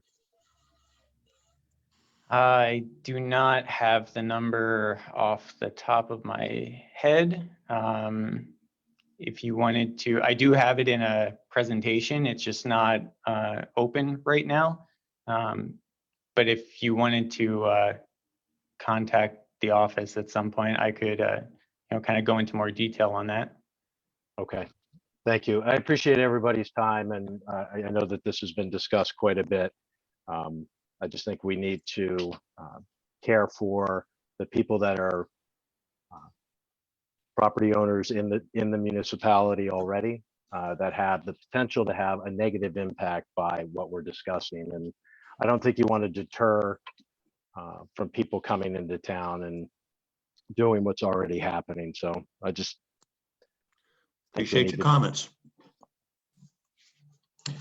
Okay, well, I'm going to move on to public hearing G, which is an ordinance amendment to create section 18-114 Village Residential Overlay District an optional overlay district that would allow for the creation of smaller lots if a property is owner occupied. And I think that's Kyle again. Yes, and if we want to go back one step real quick, I think there are about 85 lots in that 30 to 40,000 square foot range. So I was just able to look that up. Thank you, Kyle. Sure. Okay, so I will share my screen once again.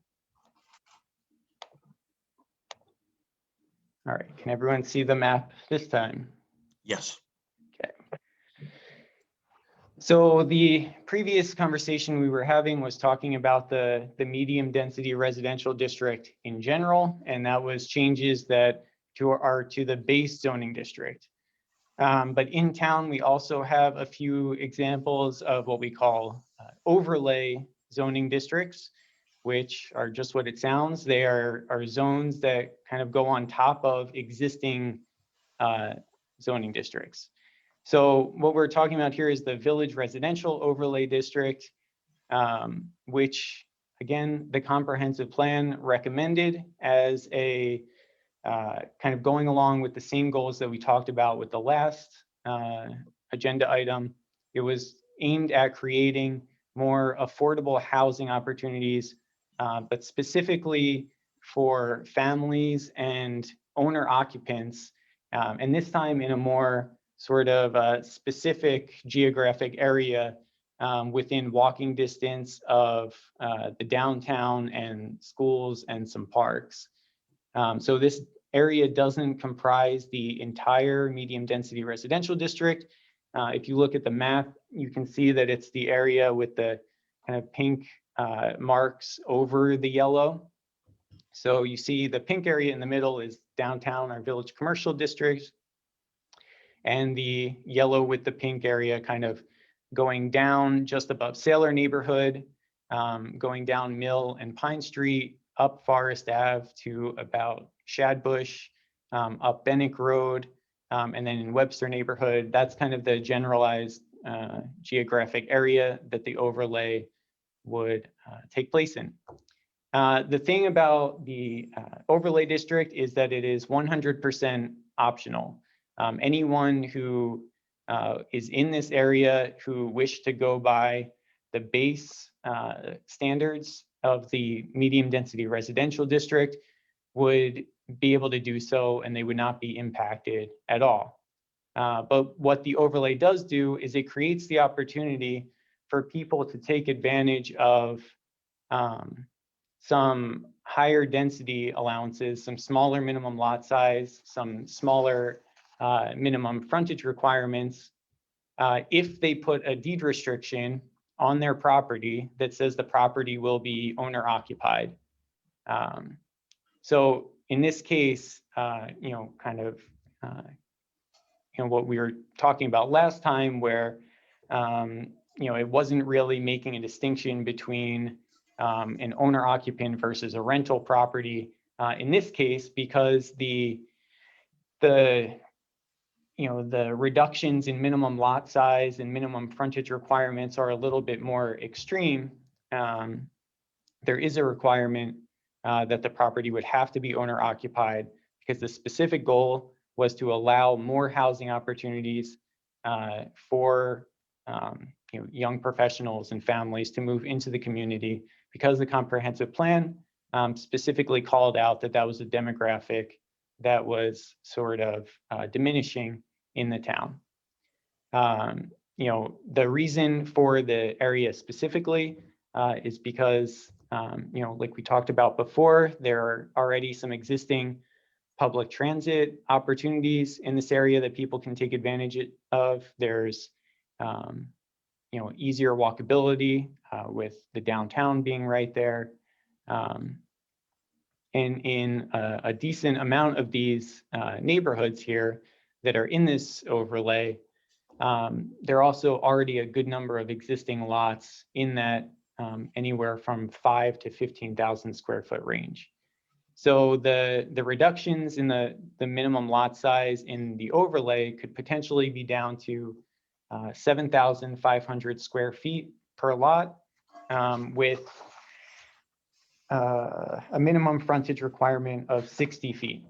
But again, this wouldn't be able to be used as rental housing as the principal occupancy of the dwelling unit.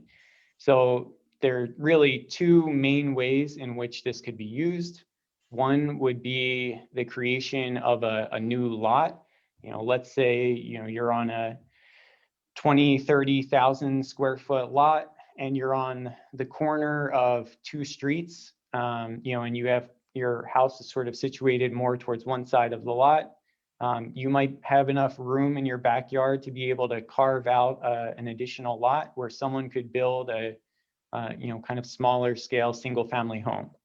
That would be one way in which this could be used. In that case, both properties would then have to have that deed restriction, making each one owner occupied.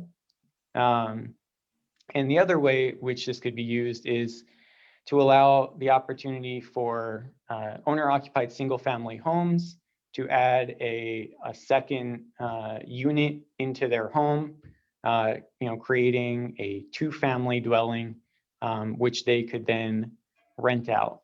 And in that case, through conversations with staff and the neighborhoods, it was seen as, because one of the units in a two-family in this case would have to be owner occupied, that we see less concerns and less impacts on the neighborhood, because there's an owner occupant present that sort of has the ability to oversee the rental unit and address any problems that come up.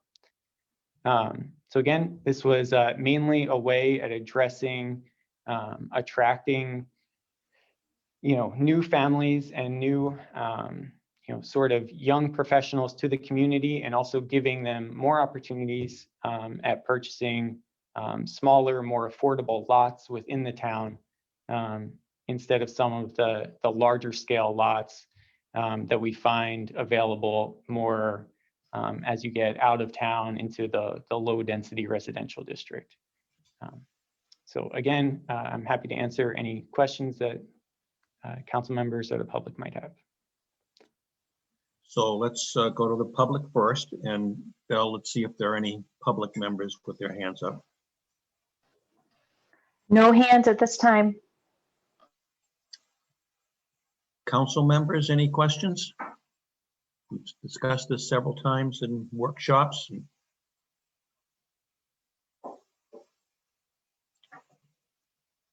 There are no other questions and no public hands up. We will close public hearing G. And that finishes our public hearings for tonight. Next item is acknowledgements by council members. And we'll start with Councilor Grenier. Do you have any acknowledgements tonight? Yeah, I just want to congratulate the Orono high school track teams, both placing 4th in the states, and some teams actually, or some individuals actually won state titles. So congratulations out to them. Also, I want to let everybody know in the community that tomorrow Orono boys baseball team is playing for Northern Maine Championship at 6:30 at the Mansfield baseball field in Bangor. So if you get an opportunity, please go out and cheer them on. It's a great moment for them also. So that's what I have. Thank you. Councilor Gardner. Sure. Well, first, I would be remiss if I didn't acknowledge our outgoing community development director, Dave Mylan, whose last day is going to be June 25th, although I think we've all been in denial about that for a while. Not that he isn't being, his shoes are being filled, but I do recall Dave saying that he really didn't want to retire until he redeveloped Ayers Island. So I was kind of holding on that he would stick around for that. But maybe when we finally redevelop it, we can make the Dave Mylan Rose Garden over there or something. But in all seriousness, it's been 6 years of great work for the town, and you will be missed. I also want to acknowledge the work that's being done by Orono Pride around town. Our town is getting colorful and festive, and And I encourage folks to check out the Pride Zoo. It's been stationed in Webster Park, but it's starting to disperse around town. So you'll start seeing those doors with stories and the Pride Zoo animals around town. The zoo has grown this year. There are a lot more animals, and the windows around town are starting to get painted. This is a great reminder that as much as we love rainbows and they're fun and pretty, the purpose of this is to raise awareness about our LGBTQ plus community members, and so please do donate to charities. If you want to check out Orono Pride's, what we're doing this year, Orono Pride, go to our website, but also take pictures in front of the Pride Zoo like last year, and this year we'll use that hashtag, Orono Pride 2021, and show everyone on social media your Orono Pride. Thanks. Thank you. Councilor Robertson. Hi. At first I thought Councilor Grenier was going to take my acknowledgement.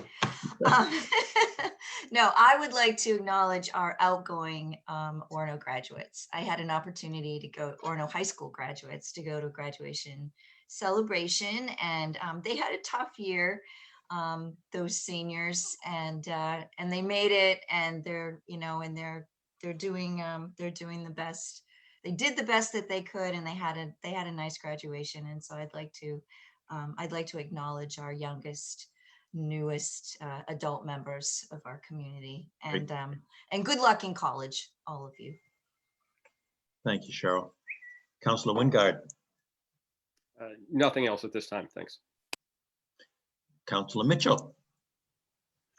Yeah, I just wanted to acknowledge and update the work of the ad hoc DEI committee. They had their first meeting in late June. They have a survey running about people that spend a lot of time in Orono or live in Orono. Please respond to. You can find it on the Town of Orono's Facebook page.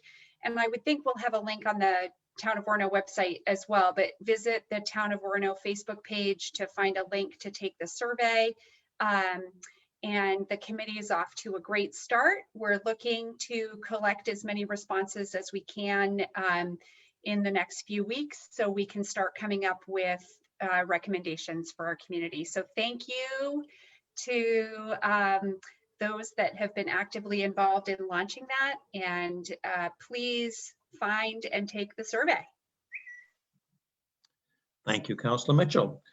I'd like to make two acknowledgements. We had a very unusual and quite serious automobile accident directly in front of my house Thursday evening. Bennett Road was closed off for several hours, and I would just like to acknowledge the good work of our fire department and our police department in working that incident. The good news is the individual driver apparently was not seriously injured, but it was quite a scene, and they did a great job of cutting him out of a vehicle, and it was pretty amazing. I'd also like to recognize a member of our community, Polly Butler. Polly Butler is celebrating her 100th birthday on Friday, and her family is having a celebration for her on Saturday that many Orono residents will be attending. She's living in her own home, happy to be 100. So congratulations to Polly Butler. And that's it for me. Unfinished business. I don't believe we have any unfinished business. Consent agenda. I'm going to take a motion on the consent agenda, but I'm reminding you that we have removed order 21-99 from the consent agenda. Could I have a motion to approve the consent agenda, please? Move approval. And a second? Second. Okay, moved and seconded. And Nancy, if you're still with us, we'll have a roll call vote. Yes, Councilor Gardner, In favor? Councilor Grenier, In favor? Councilor Perry, In favor? Councilor Robertson, In favor. Councilor Mitchell, and Council Wingard. In favor. And the vote is 6 in favor, and there were none opposed. Thank you, Nancy. Moving on to new business, Order 21-102, order authorizing the town manager to apply for up to $2,500 in non-matching grant from Brookfield Renewable, and if awarded, acceptance of the funds, purchase youth life jackets and other water supply equipment that supports safety outdoor recreation. Motion to approve, please. So moved. And a second? Second. Second. My understanding is that Chief Lowe is, I think I lost him. He was having difficulty keeping a connection, is my Gotcha. understanding. So Brookfield Renewable, who folks here might equate with Black Bear Partners, which is the hydro, Black Bear Hydro, is offering the opportunity for nonprofits to apply for grants to fund outdoor water safety. So Chief Lowe is suggesting that we go ahead and apply for up to $2,500 for life jackets for youth, as well as some water safety equipment that would help the department. This is a non-matching grant, so if we are approved, it would be additional equipment that we would have without having to use tax dollars. Any questions on this item? I see none. Nancy, we'll have a vote on this item, please. Councilor Gardner,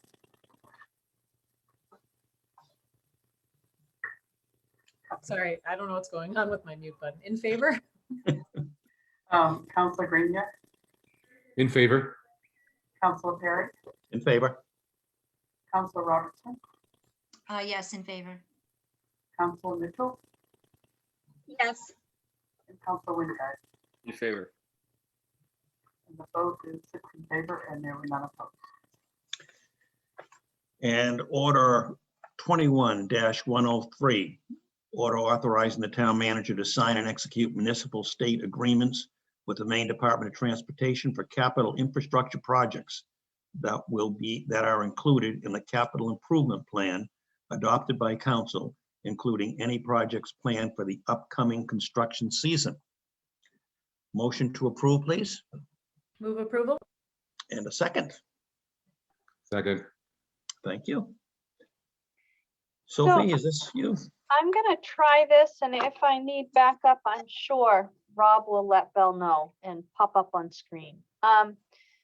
Approximately 5 years ago, we identified that because town council was funding infrastructure a little bit differently, it meant that we were sometimes behind on the actual funding for a project, even though we knew it was gonna come along in that year. And it was causing a backup with us when we would try to sign on for the municipal partnership grant opportunities, which were 50% grants, as well as some of the contracts. For example, like the culvert contract, where we all know we're going to we're going to participate in that project, but the state needs a quick turnaround on a contract. And what we came to about 5 years ago was the authorization that I could just go ahead and, as a matter of course, negotiate, or there's no negotiation there, so sign those contracts as long as they are projects that are on council's plan. Rob does a really good job managing these for us, and I think our ability to turn it around quickly helps get us in a position to leverage more of those dollars.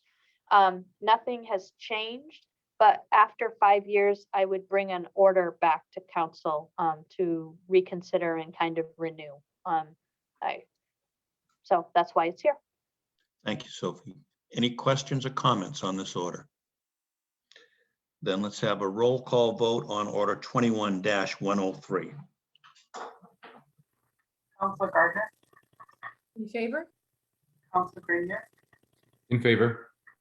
Counselor Perry, In favor? Counselor Robertson, In favor? Counselor Mitchell, and Counselor Wingate. In favor. And the vote is 6 in favor and there were none opposed. Great, thank you. Moving on to Order 21-104, resolve acknowledging the historic and contemporary Indigenous presence in Orono.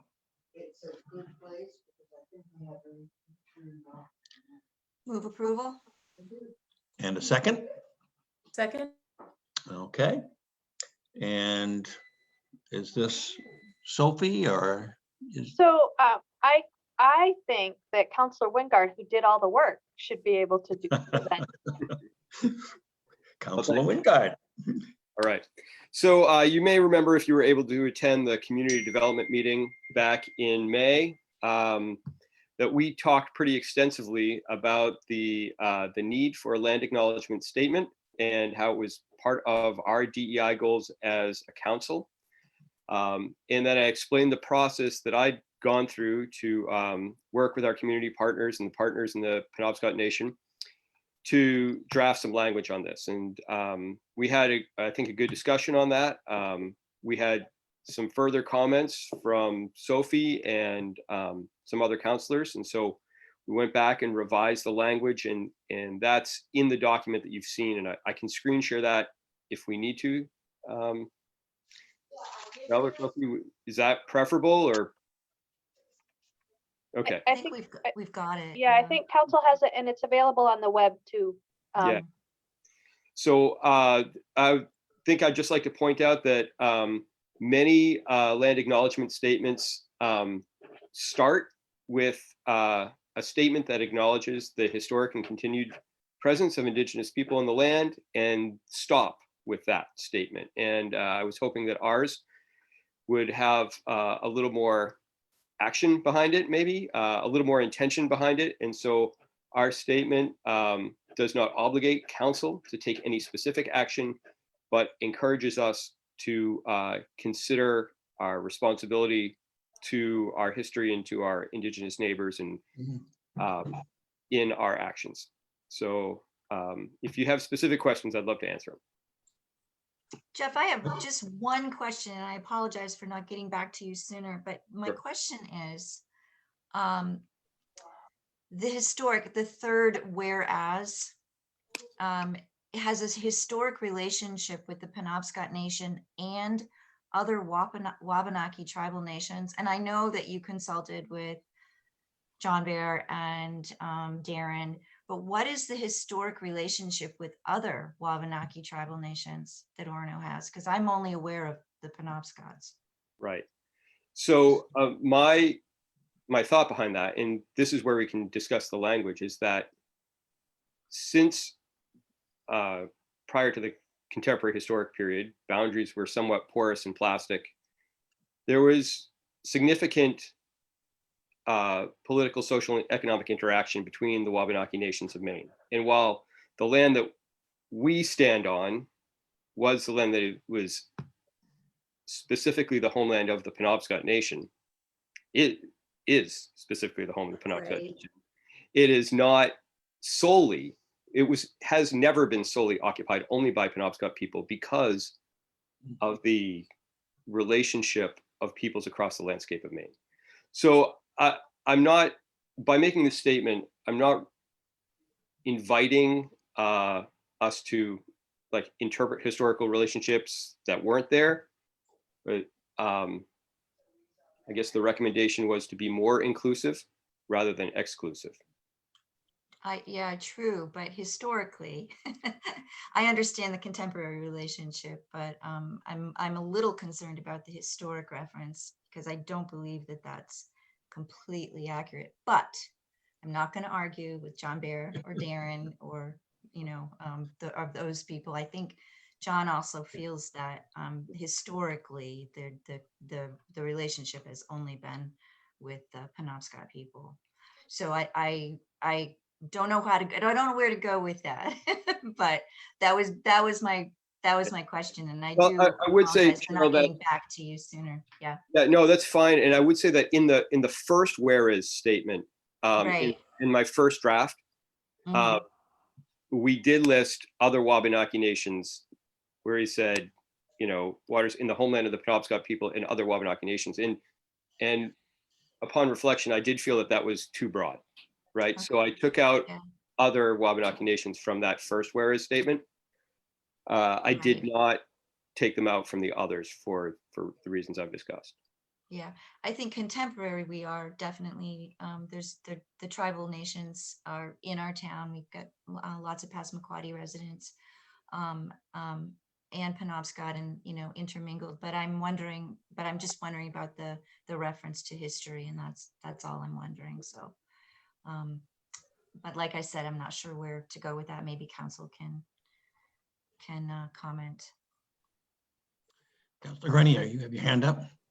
Yeah, I think that at the very front of this thing, my big concern about this as a council and all of us being white was that we start to interject something within the thoughts that came from the individuals who really completely understood. Jeff, I thought you did a brilliant job. I question nothing about it. And I don't personally want to get mired down in the semantics of how things are said. These came from a couple individuals who are well respected within their community, and I chose for myself personally to not even remotely step into a comment about something that is this is a very important statement, and they felt that it was appropriate. And so I just kind of want to put that out there, that I want us to be, as councilors, very careful about how we interject our thoughts into this. So thank you. Other comments? Yeah, I mean, I guess I have a quick question and then a comment. So, Jeff, if I'm hearing you correctly, does it sound like the reason behind that particular whereas is that, I mean, I think you use the word porous in terms of boundaries. Am I reading between the lines correctly? The kind of the gesture there is, you know, to come in and say, like, this land area belongs to this person is more of a function of colonialism and kind of the naming, and it's so like the gesture there is boundaries were a little bit more porous. There was interaction between different tribes, even though this was generally the area in which the Penobscot, is that what you're saying was the gesture there? Or? That is my interpretation. However, I don't want to speak for the, you know, Darren and John Bear Mitchell and John Banks and others who were willing to comment on it. I really felt that, given the advice of members of that community who felt comfortable with this broader language, it was probably appropriate to keep it in. Okay. Yeah, and the only other thing I wanted to say, because I unfortunately couldn't make that particular meeting where that was discussed, is to you know, to thank you and the other folks who worked on this document. I you know, I think that we needed this. It's long overdue, and I really like, you know, as you put it, Jeff, that it has some teeth to it. It has some kind of like action in terms of, you know, it's not simply acknowledging, oh yes, we are, you know, this town occupies land that belonged to someone else. It's to say, you know, like there is an ongoing relationship, and it is part of our goals as a town, capital T town, to consider and respect the opinions, guidance, and desires of our neighbors. And, you know, when it comes to particularly, you know, like respecting the wishes and prerogatives of the nation in regards to symbols and images and messages that the town uses, and to just respect that relationship. I really like that it has some actionable kind of teeth to it, instead of just, you know, acknowledgement, check that off the list. This is more of like a living document that we will continue to return to. And so I'm really, really happy with this draft. So thank you. Yes, and I'm happy that you know, that we are definitely doing that, because that will make our signage a little bit easier when we have to decide whether we're going to keep our tribal symbol on our sign when we go back to that discussion.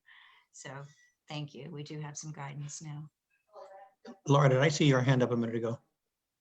Yeah, I just wanted to say thank you, Jeff, and I'm grateful that you pulled in other experts on this and that they shared their time and wisdom with us. And I just feel like this is a big step forward for us, and I'm pleased with it as also as a part of our work plan, and it's done, and I feel really good about it. So thank you.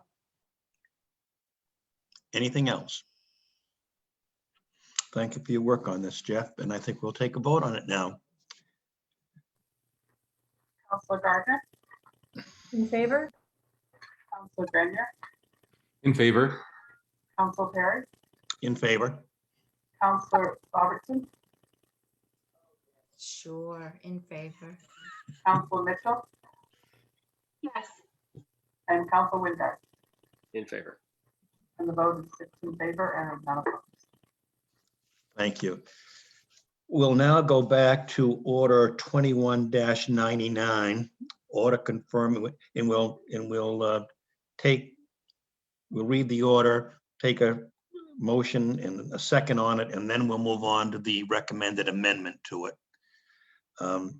So order 21-99, order confirming the grant award of $856.59 non-matching from Maine Municipal Association's Worker Compensation Fund, Ed McDonald Safety Enhancement Grant Program for the exclusive purchase of vests, cones, and signs. Could I have a motion on that, please? Move approval? And a second. Second. Thank you. And now we would like to offer an amendment to that. And the amendment is we are accepting grant funds and approving their expenditure in the amount of up to $859.59 with matching funds drawn from the approved fire department budget. So could I have a motion on the amendment? Move I'm approval? trying to do this like Nancy says. And a second. Second. Okay, so we've had a motion and a second on the amendment. Let's vote on the amendment and then we will vote on the amended motion. Nancy will have a vote on the amendment. Councilor Perry, that was well done. Thank you. Councilor Gardner, In favor? Councilor Grenier, In favor? Councilor Perry, In favor? Councilor Robertson, In favor. Councilor Mitchell, Yes. and Councilor Windar. In favor. And the vote on the amendment is 6 in favor and none opposed. So let's see if we have any comments or discussion on the motion as amended before we take a vote on the main motion. Any questions? Chief Lowe, I see you have joined us. Anything you need to say about this? I think the motion is relatively self-explanatory. Yep. What we're looking to purchase is just traffic cones, the appropriate safety vests and signage to increase our safety working at accident scenes or other areas of the community. I saw your folks using their safety vests and I saw them using cones in front of my house last week, so I'm all in favor of this. Any other comments? That we will vote on the motion as amended. Nancy? Councilor Gardner, In favor? Councilor Grenier, In favor? Councilor Perry, In favor? Councilor Robertson, In favor. Councilor Mitchell, Yes. and Councilor Windar. In favor. And the vote is 6 in favor and there were none opposed. Okay, our next item is council committee representative reports. We have an upcoming Finance and Operations Committee meeting shortly, so I'm not going to report on any old business and just let you know that we're meeting the 29th I think. Other reports, anyone have reports to make? Because we see all the minutes of committee meetings. Yes, I will briefly report on the I'm sorry, it's been a long day. The Comp Plan Implementation Committee meeting that happened on June 7th. First, we had a review of the pre-application form for new contract and conditional zone requests, that whole process that we're trying to kind of reorganize so that it is clearer to the folks who are applying for these contracts and conditional zones, and so that it is less impactful on staff time. So that item was referred to the consent agenda. We also, let's see, we reviewed a draft contract zone agreement for 163 Forest Avenue. We've discussed that twice now in committee, and sent the draft of that contract zone on for legal review, and then it will go on to the planning board before the planning board gives us some feedback on that. And then we also had a presentation from the town planner on different types of affordable housing and the comprehensive plan's identified needs. We, as a result of that, talking about what different types of affordable housing are, we those of us who are at the committee meeting, we're kind of focusing on, the comprehensive plan's goal of attracting more families, young professionals, et cetera, to town. But only 3 of us were present at that meeting. So, to be continued.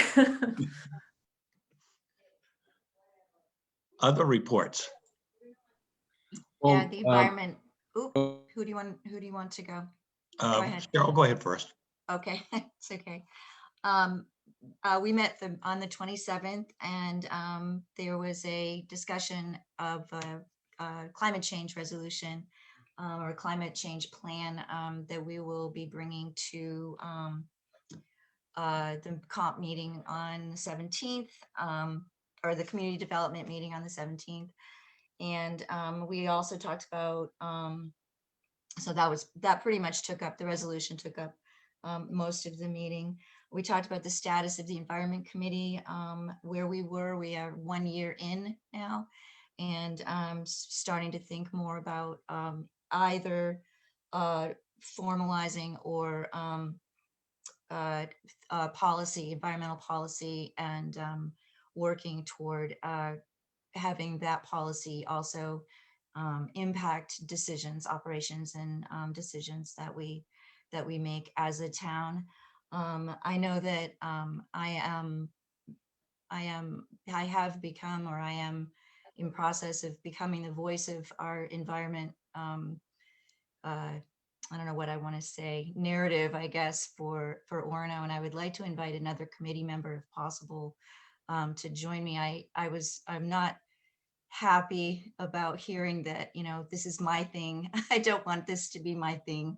I want this to be all of our thing. I think that's going to be our next big thing, is going to be climate change. Our next big global thing is going to be climate change. And there's a lot of movement in the state. There's a lot of movement in the federal government, and there's a lot of movement at the municipal level that we are in front of, actually, frankly.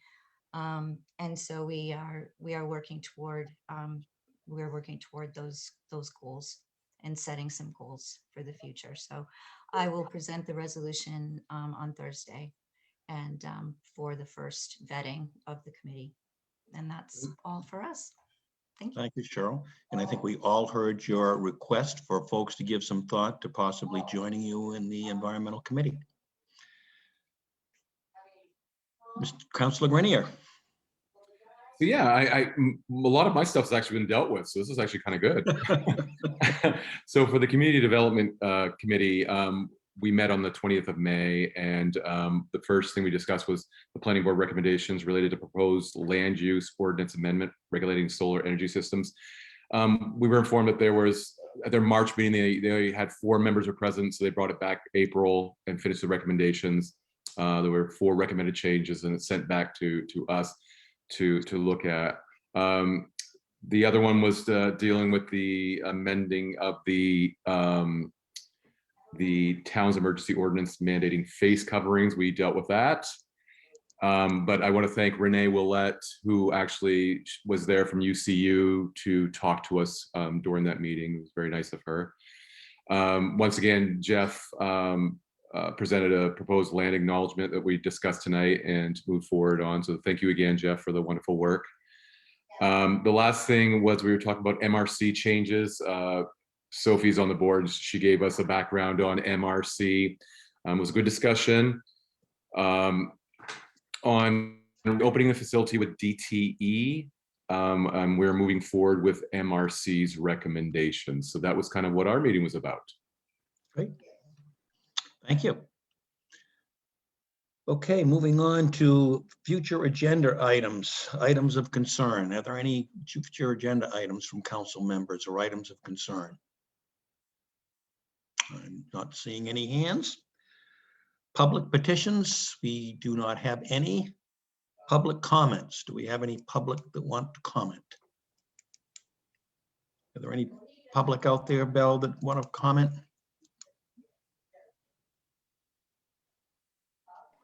Nothing at this time. All right. Can I interrupt for just a moment? Sure. And I have a couple of things to comment on. Yep.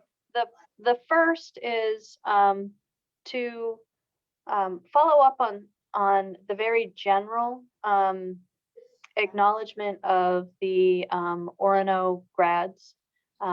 It is wonderful to have a graduating class, but it hit a little bit close to home for the town because one of our most prolific volunteers, Anna Drinkert, graduated. She gave an amazing speech.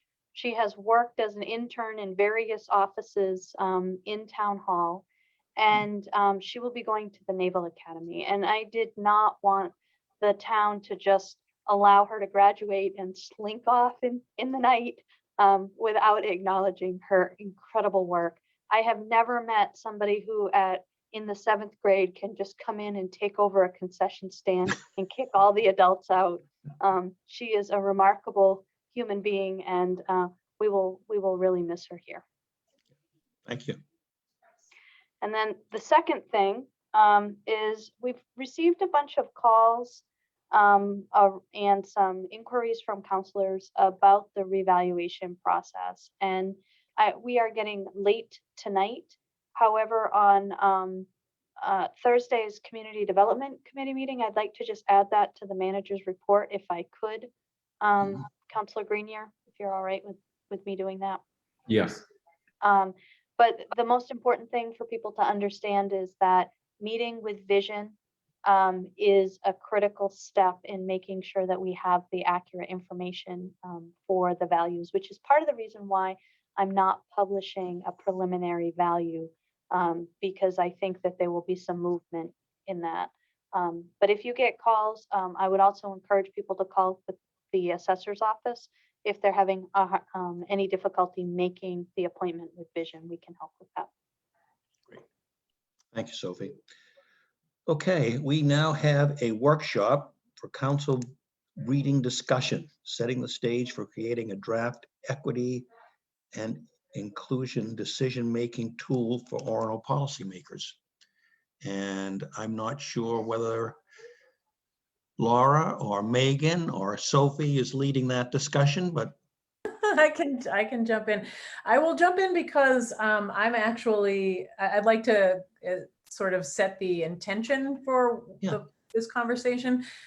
So as far as I see it, this conversation tonight has two objectives. I mean, on the one hand, we're fulfilling, a council goal of continuing our own education and having these public conversations about things, books we've read, movies we've watched, documentaries we've seen. And these particular documents are related to how to incorporate a racial equity and social justice impact toolkit into the municipal process in terms of, so that when we're making decisions or when we're hiring or when we're creating policy, that we're making sure to have a a pause and to consider the impacts on all the members of our community in a way that maybe we hadn't intentionally done before. So a lot of cities across the country are using these types of toolkits. And so having the discussion about that for the public, I think, is important. The second reason for this is kind of for my benefit, because I've volunteered to draft language for a sort of a right-sized toolkit for Orono to use, or for council to consider having Orono use.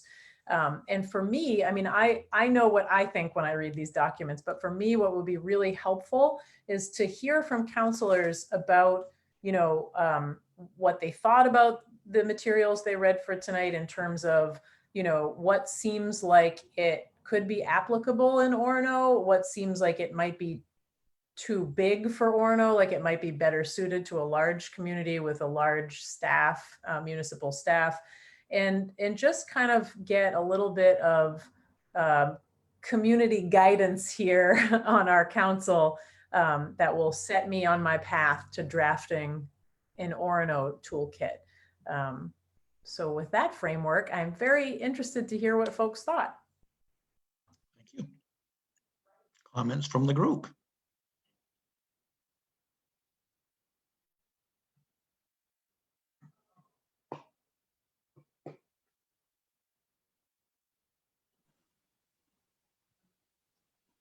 It's awful quiet group. I feel like I'm teaching again. Yeah. I mean, I can speak up. I guess I was thinking too, just like, okay, why are we creating this tool? And I was trying to find what I had highlighted in one of them, but it was based, and we talked about this in the intent of our work overall around this, but it was like elevating the voices of marginalized populations into kind of the policy and decision-making process. And once you start to consider that, and a lot of these examples were from bigger communities, it felt overwhelming. Yeah. And so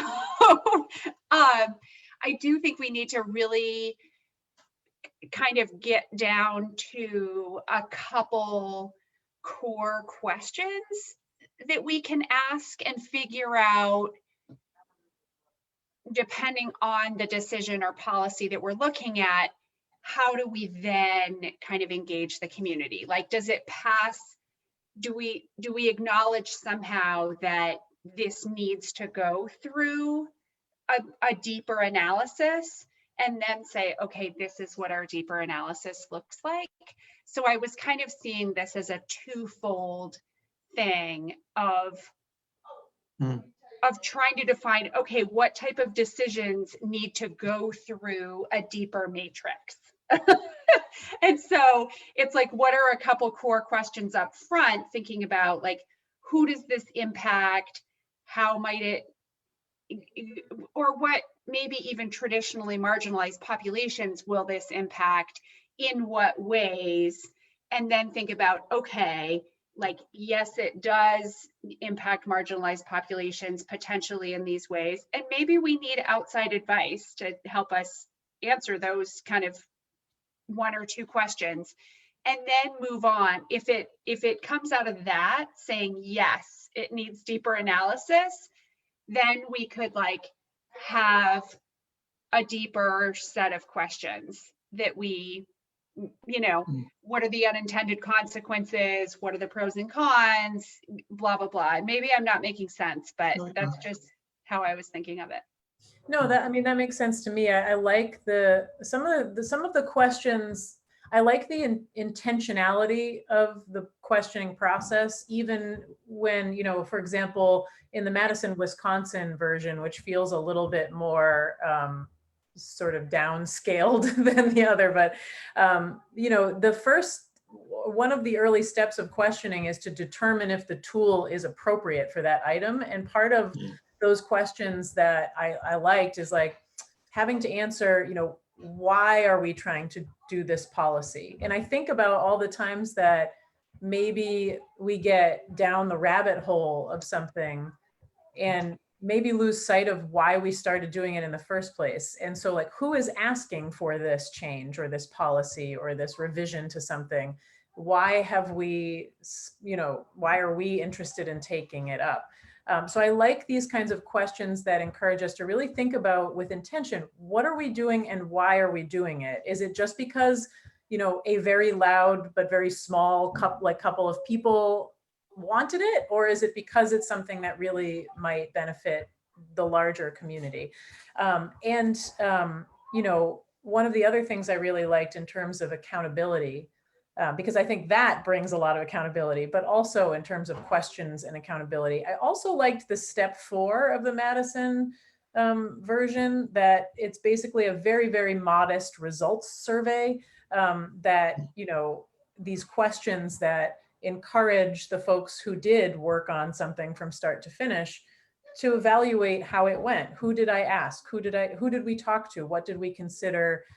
Do we feel that it was necessary and appropriate? And I was thinking about how this kind of accountability would be great to be like on the website, on the DEI section of the website of like, we used the tool when we went through this policy implementation, and here is the results and, how we feel it went. It might not be, we did a great job every time, but like, here were the challenges and we can learn from that. So it's helpful for us, for staff, and very transparent for the public, what we're doing, and that we're doing it with intentionality instead of just kind of, not winging it, but. So I have a question. So your baseline, the survey that's going out, and I read all the questions and, in the survey, and isn't the survey the tool to start this toolkit for Orono? Aren't you trying to identify the what you just said, Megan? And my other question is, can you give me an example of something that we've done in the past that might have benefited from a policy that we could use? Because I think that would help me. So can I speak to the survey? Besides the signage. So the survey was developed by the committee as a way for them to think about the current status, perceptions, reality for residents on how they're experiencing and living in Orono, and to help do some brainstorming around what can the town do to create a deeper sense of belonging for everyone. And so this toolkit that we're talking about is a tool for council, for government to use to think about how policy is going to impact residents and all people. And so it's kind of two different purposes. I was actually thinking about the two zoning, like the village overlay stuff and the MDR stuff that we were in this agenda when thinking about, throughout this process early in particular, wouldn't it have been cool to think about how is this impacting all people in our community, and is it equitable? And so that's one example. And I think Megan had another one. Yeah, well, I have a 1.5. So the 0.5 one is a mini example, is one that we're still working on, which is, we're looking at all the spaces in town and what kind of town property we should be developing and where we could be putting those resources. And we had a little kind of conversation among ourselves already about, okay, but how many families with young children are there versus, and one of the things in the, which in the second, the larger toolkit, the ICMA Equity and Inclusion Toolkit, where one of the steps, they talk about, I think it's a county in Washington state that talks about generational equity or intergenerational equity, and making sure that when you're developing programs or allocating community resources, that you are thinking about the broadest spectrum of who will use these resources. And so that really was like one example where I thought, oh, we're going through this right now. Another one is, I wish we had this language and this toolkit and this ability to think about these issues this way back in 2017, when a community member, a former counselor, came forward with a recommendation or a request that council consider a resolution to talk about the rights of immigration rights for people living in Orono. And there's a similar example. You may have folks who lived through that on council may have recognized the similar example. It's on page 13 of the ICMA Equity and Inclusion Toolkit. And it is the county manager statement from this county in Virginia that went through a similar issue. And the county manager put out this statement that basically articulated all the things that we were trying to articulate with our resolution. What happened with our resolution was we had this one meeting that went very, very well, where we had lots of community engagement and support of this resolution. And we talked through why it was important and what it would do and how it would work.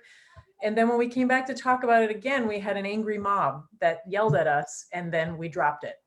And I have regretted that process from this entire time that I've been on council. I look back at that as something I am not proud of the time that I've been on council. And if we had had the language and the tools to really analyze what we were trying to do and how we were trying to do it, maybe we could have come up with something closer to this county manager's statement that accomplished the things we were trying to accomplish, but probably in a way that did not encourage a room full of people with torches and pitchforks.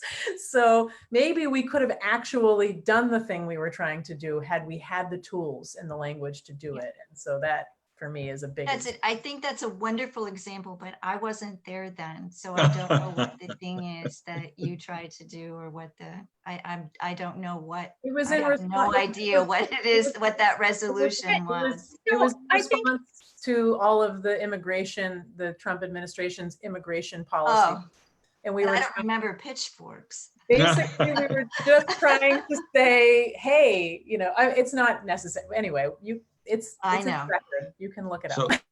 Councilor Grandy, did you want to say something? Is your hand up? Or was it up? It is on my screen. I guess not. Megan, I found some of the examples, as was previously said, kind of overwhelming in the reading.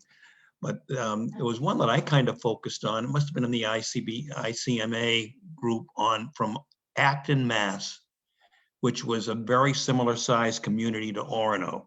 And I said, well, that's a similar sized community. That seems to be working for them. That might be interesting to pursue a little more. Councilor Mitchell.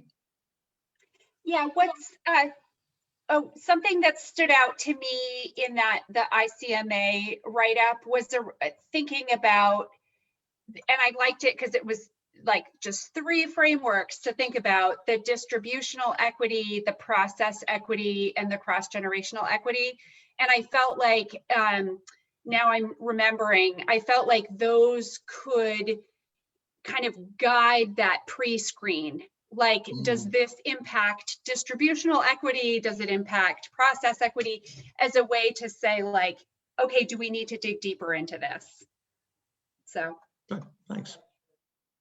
Any other feedback for Megan on this item? Yeah, I mean, for me personally, the ICMA side was a bit much to kind of take in. I kind of was finding myself kind of like this. It was just a lot of information. I did like the Madison side. It seemed like as I was looking at the questions, they were questions that could relate to any. It didn't matter. Like, I didn't feel like it was a city as opposed to our town. But through that process, with it looking at the ICMA thing being lengthy, I felt like that would probably be the only the thing I could offer is that as this toolkit becomes created, that to make it so it's not as lengthy, that it engages people, because we all know how surveys go. If you do a survey, once you get past like so many questions, you're like, I'm out of this survey. So that would be my offering. But I did like the Madison setup because, like I said, the questions were relative to pretty much any community.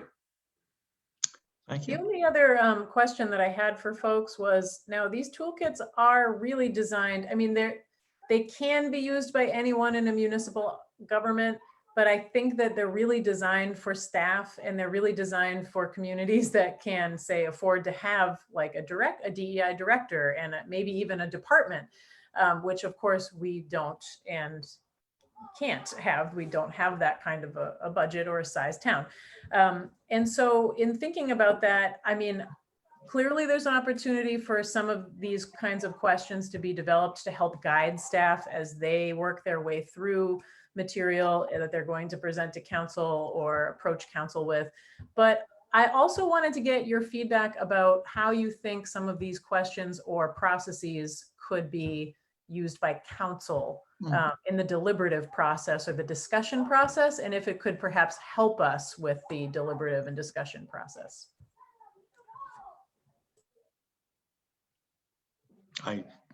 Yes, Laura. I mean, I guess I was thinking of this because council's developing it, that was the intention, that this was going to be a council, like a way to cue council to deliberate some things as it filters up from committee. And, you know, you get something or you talk about an idea and you say, well, gosh, who is this going to impact? Is this going to, and that was something I was going to ask also, like, how or who might we rely on some external expertise on this? And I feel like that, and I don't think we have to have that. I think it's a step in the right direction just to have this tool and some cues for us to be thinking about it and having some explicit conversations that talk about racial or distributional equity or these other things. And then I think we wait and see for what the ad hoc DEI committee comes up with as far as whether they want to have some sustained external, you know, voice that could provide us some input. Yeah. I was kind of thinking, thank you for bringing that up, Laura, because now Meg, I'm hoping I'm kind of like not off the track for where you guys are at, but I was thinking about like, what would it be? Is it like more or less as we discuss something, anything that we deal with in council, that there is a process that you look at these certain items when we make decisions based on inequities, you know, whether it's anything within our community. That's kind of where my mind kind of started going with through this conversation. I hope I'm on track with this. But I think for us, I would feel like we would create that system that would make it that as we make decisions that we look at these set of items in each of our decisions. Yeah, I especially like the comment I think Laura made about having a kind of a pre-filter. Is this topic something that should be referred for a deeper look through the toolkit? Because not all topics are going to be. Any other feedback?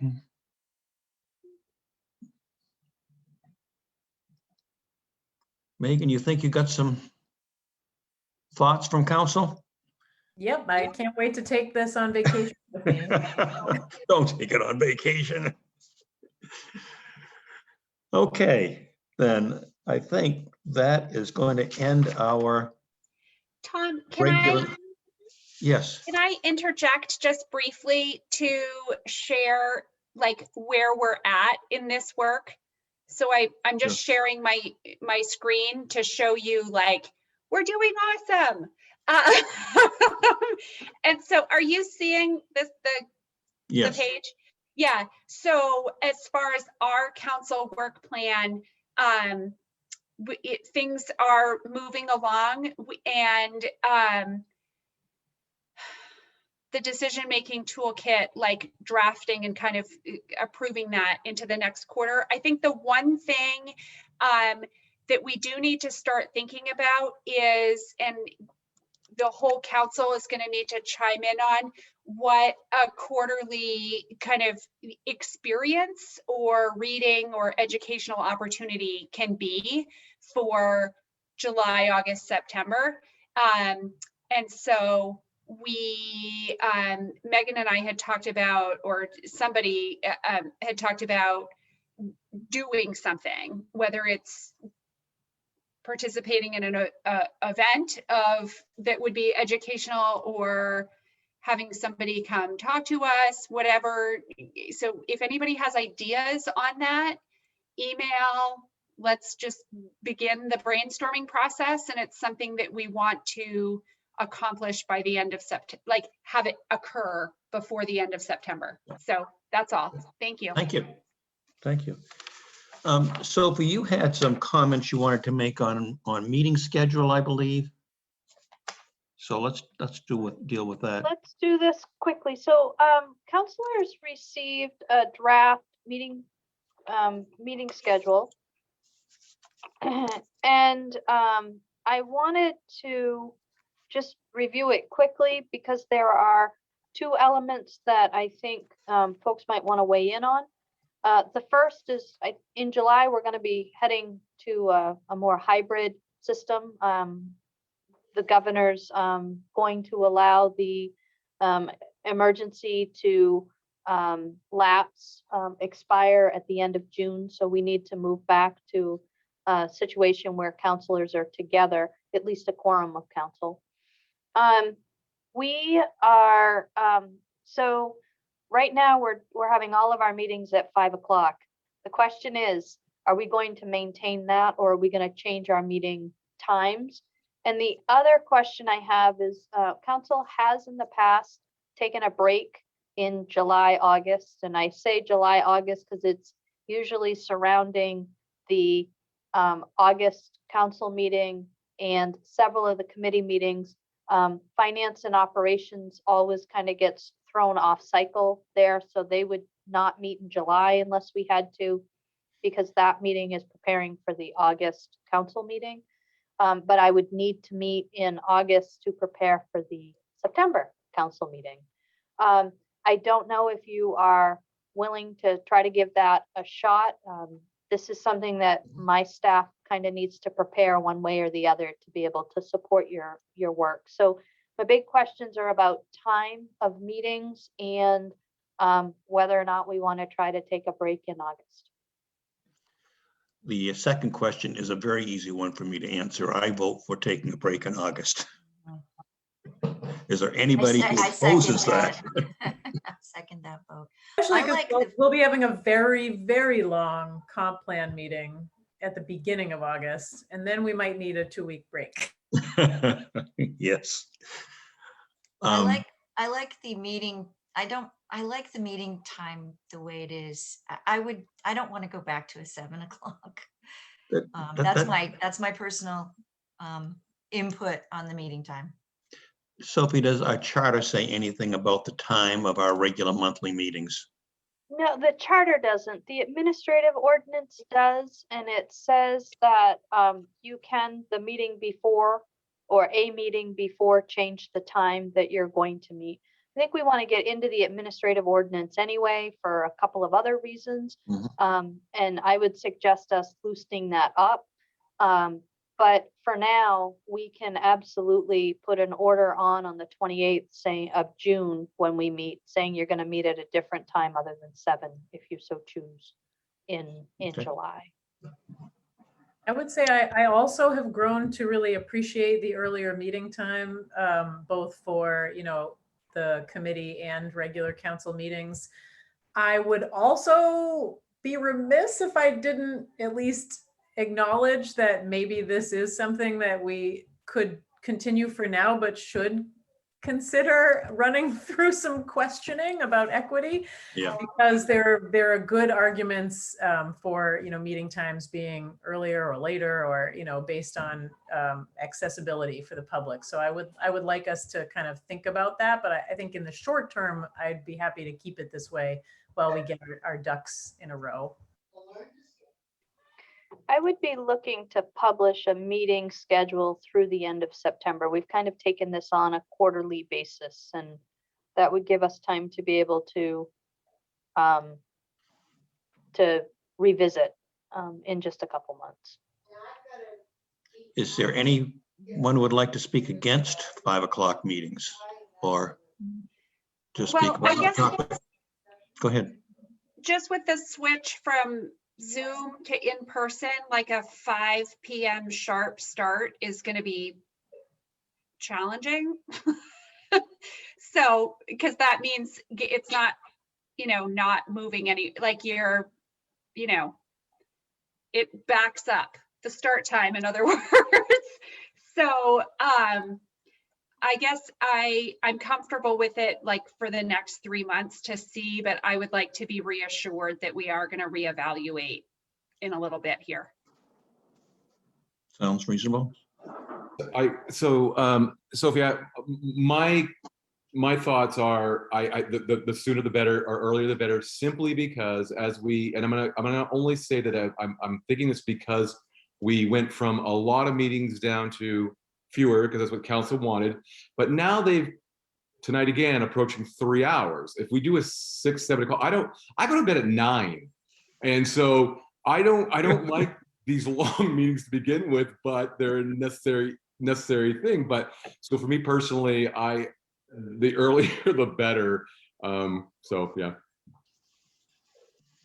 I go to bed at 8, Terry, so. Hey, we better get moving here. Yeah. So I've got what I need. I will publish this unless we didn't hear from Councilor Wingard, but he tends to speak up when he has a need. Yeah, I'll advocate for myself if I need to, but I appreciate the early meetings, and 5 o'clock is fine with me. Okay, that sounds good. Great. So everybody received the link for our executive session. I am. Since our letting meeting you- started? No, I've got to get out of this one to start the other No. executive session. Sophie, we got a link for the executive session earlier today, because I didn't see it in my mailbox. It should have just come in, so it should be at the top of your. Okay. It came in during the mailbox. meeting, yeah. All right, that's what I was asking, really. Okay, so we'll have a motion to adjourn. No, we're going to do that at the executive session. So we're going to, So we're not to, gonna come back to this session because there is no action being taken. Right. So we're gonna close this meeting and we'll adjourn from the executive session. Right. And I'm gonna Sophie, leave so I can set up the other meeting. I have just started having connectivity issues, so give me a second to get there because I'm not Okay. sure what's going to happen. Okay, Okay. once I close out of this. All right, thank you. Thanks. Do we have to do the whole rigmarole where we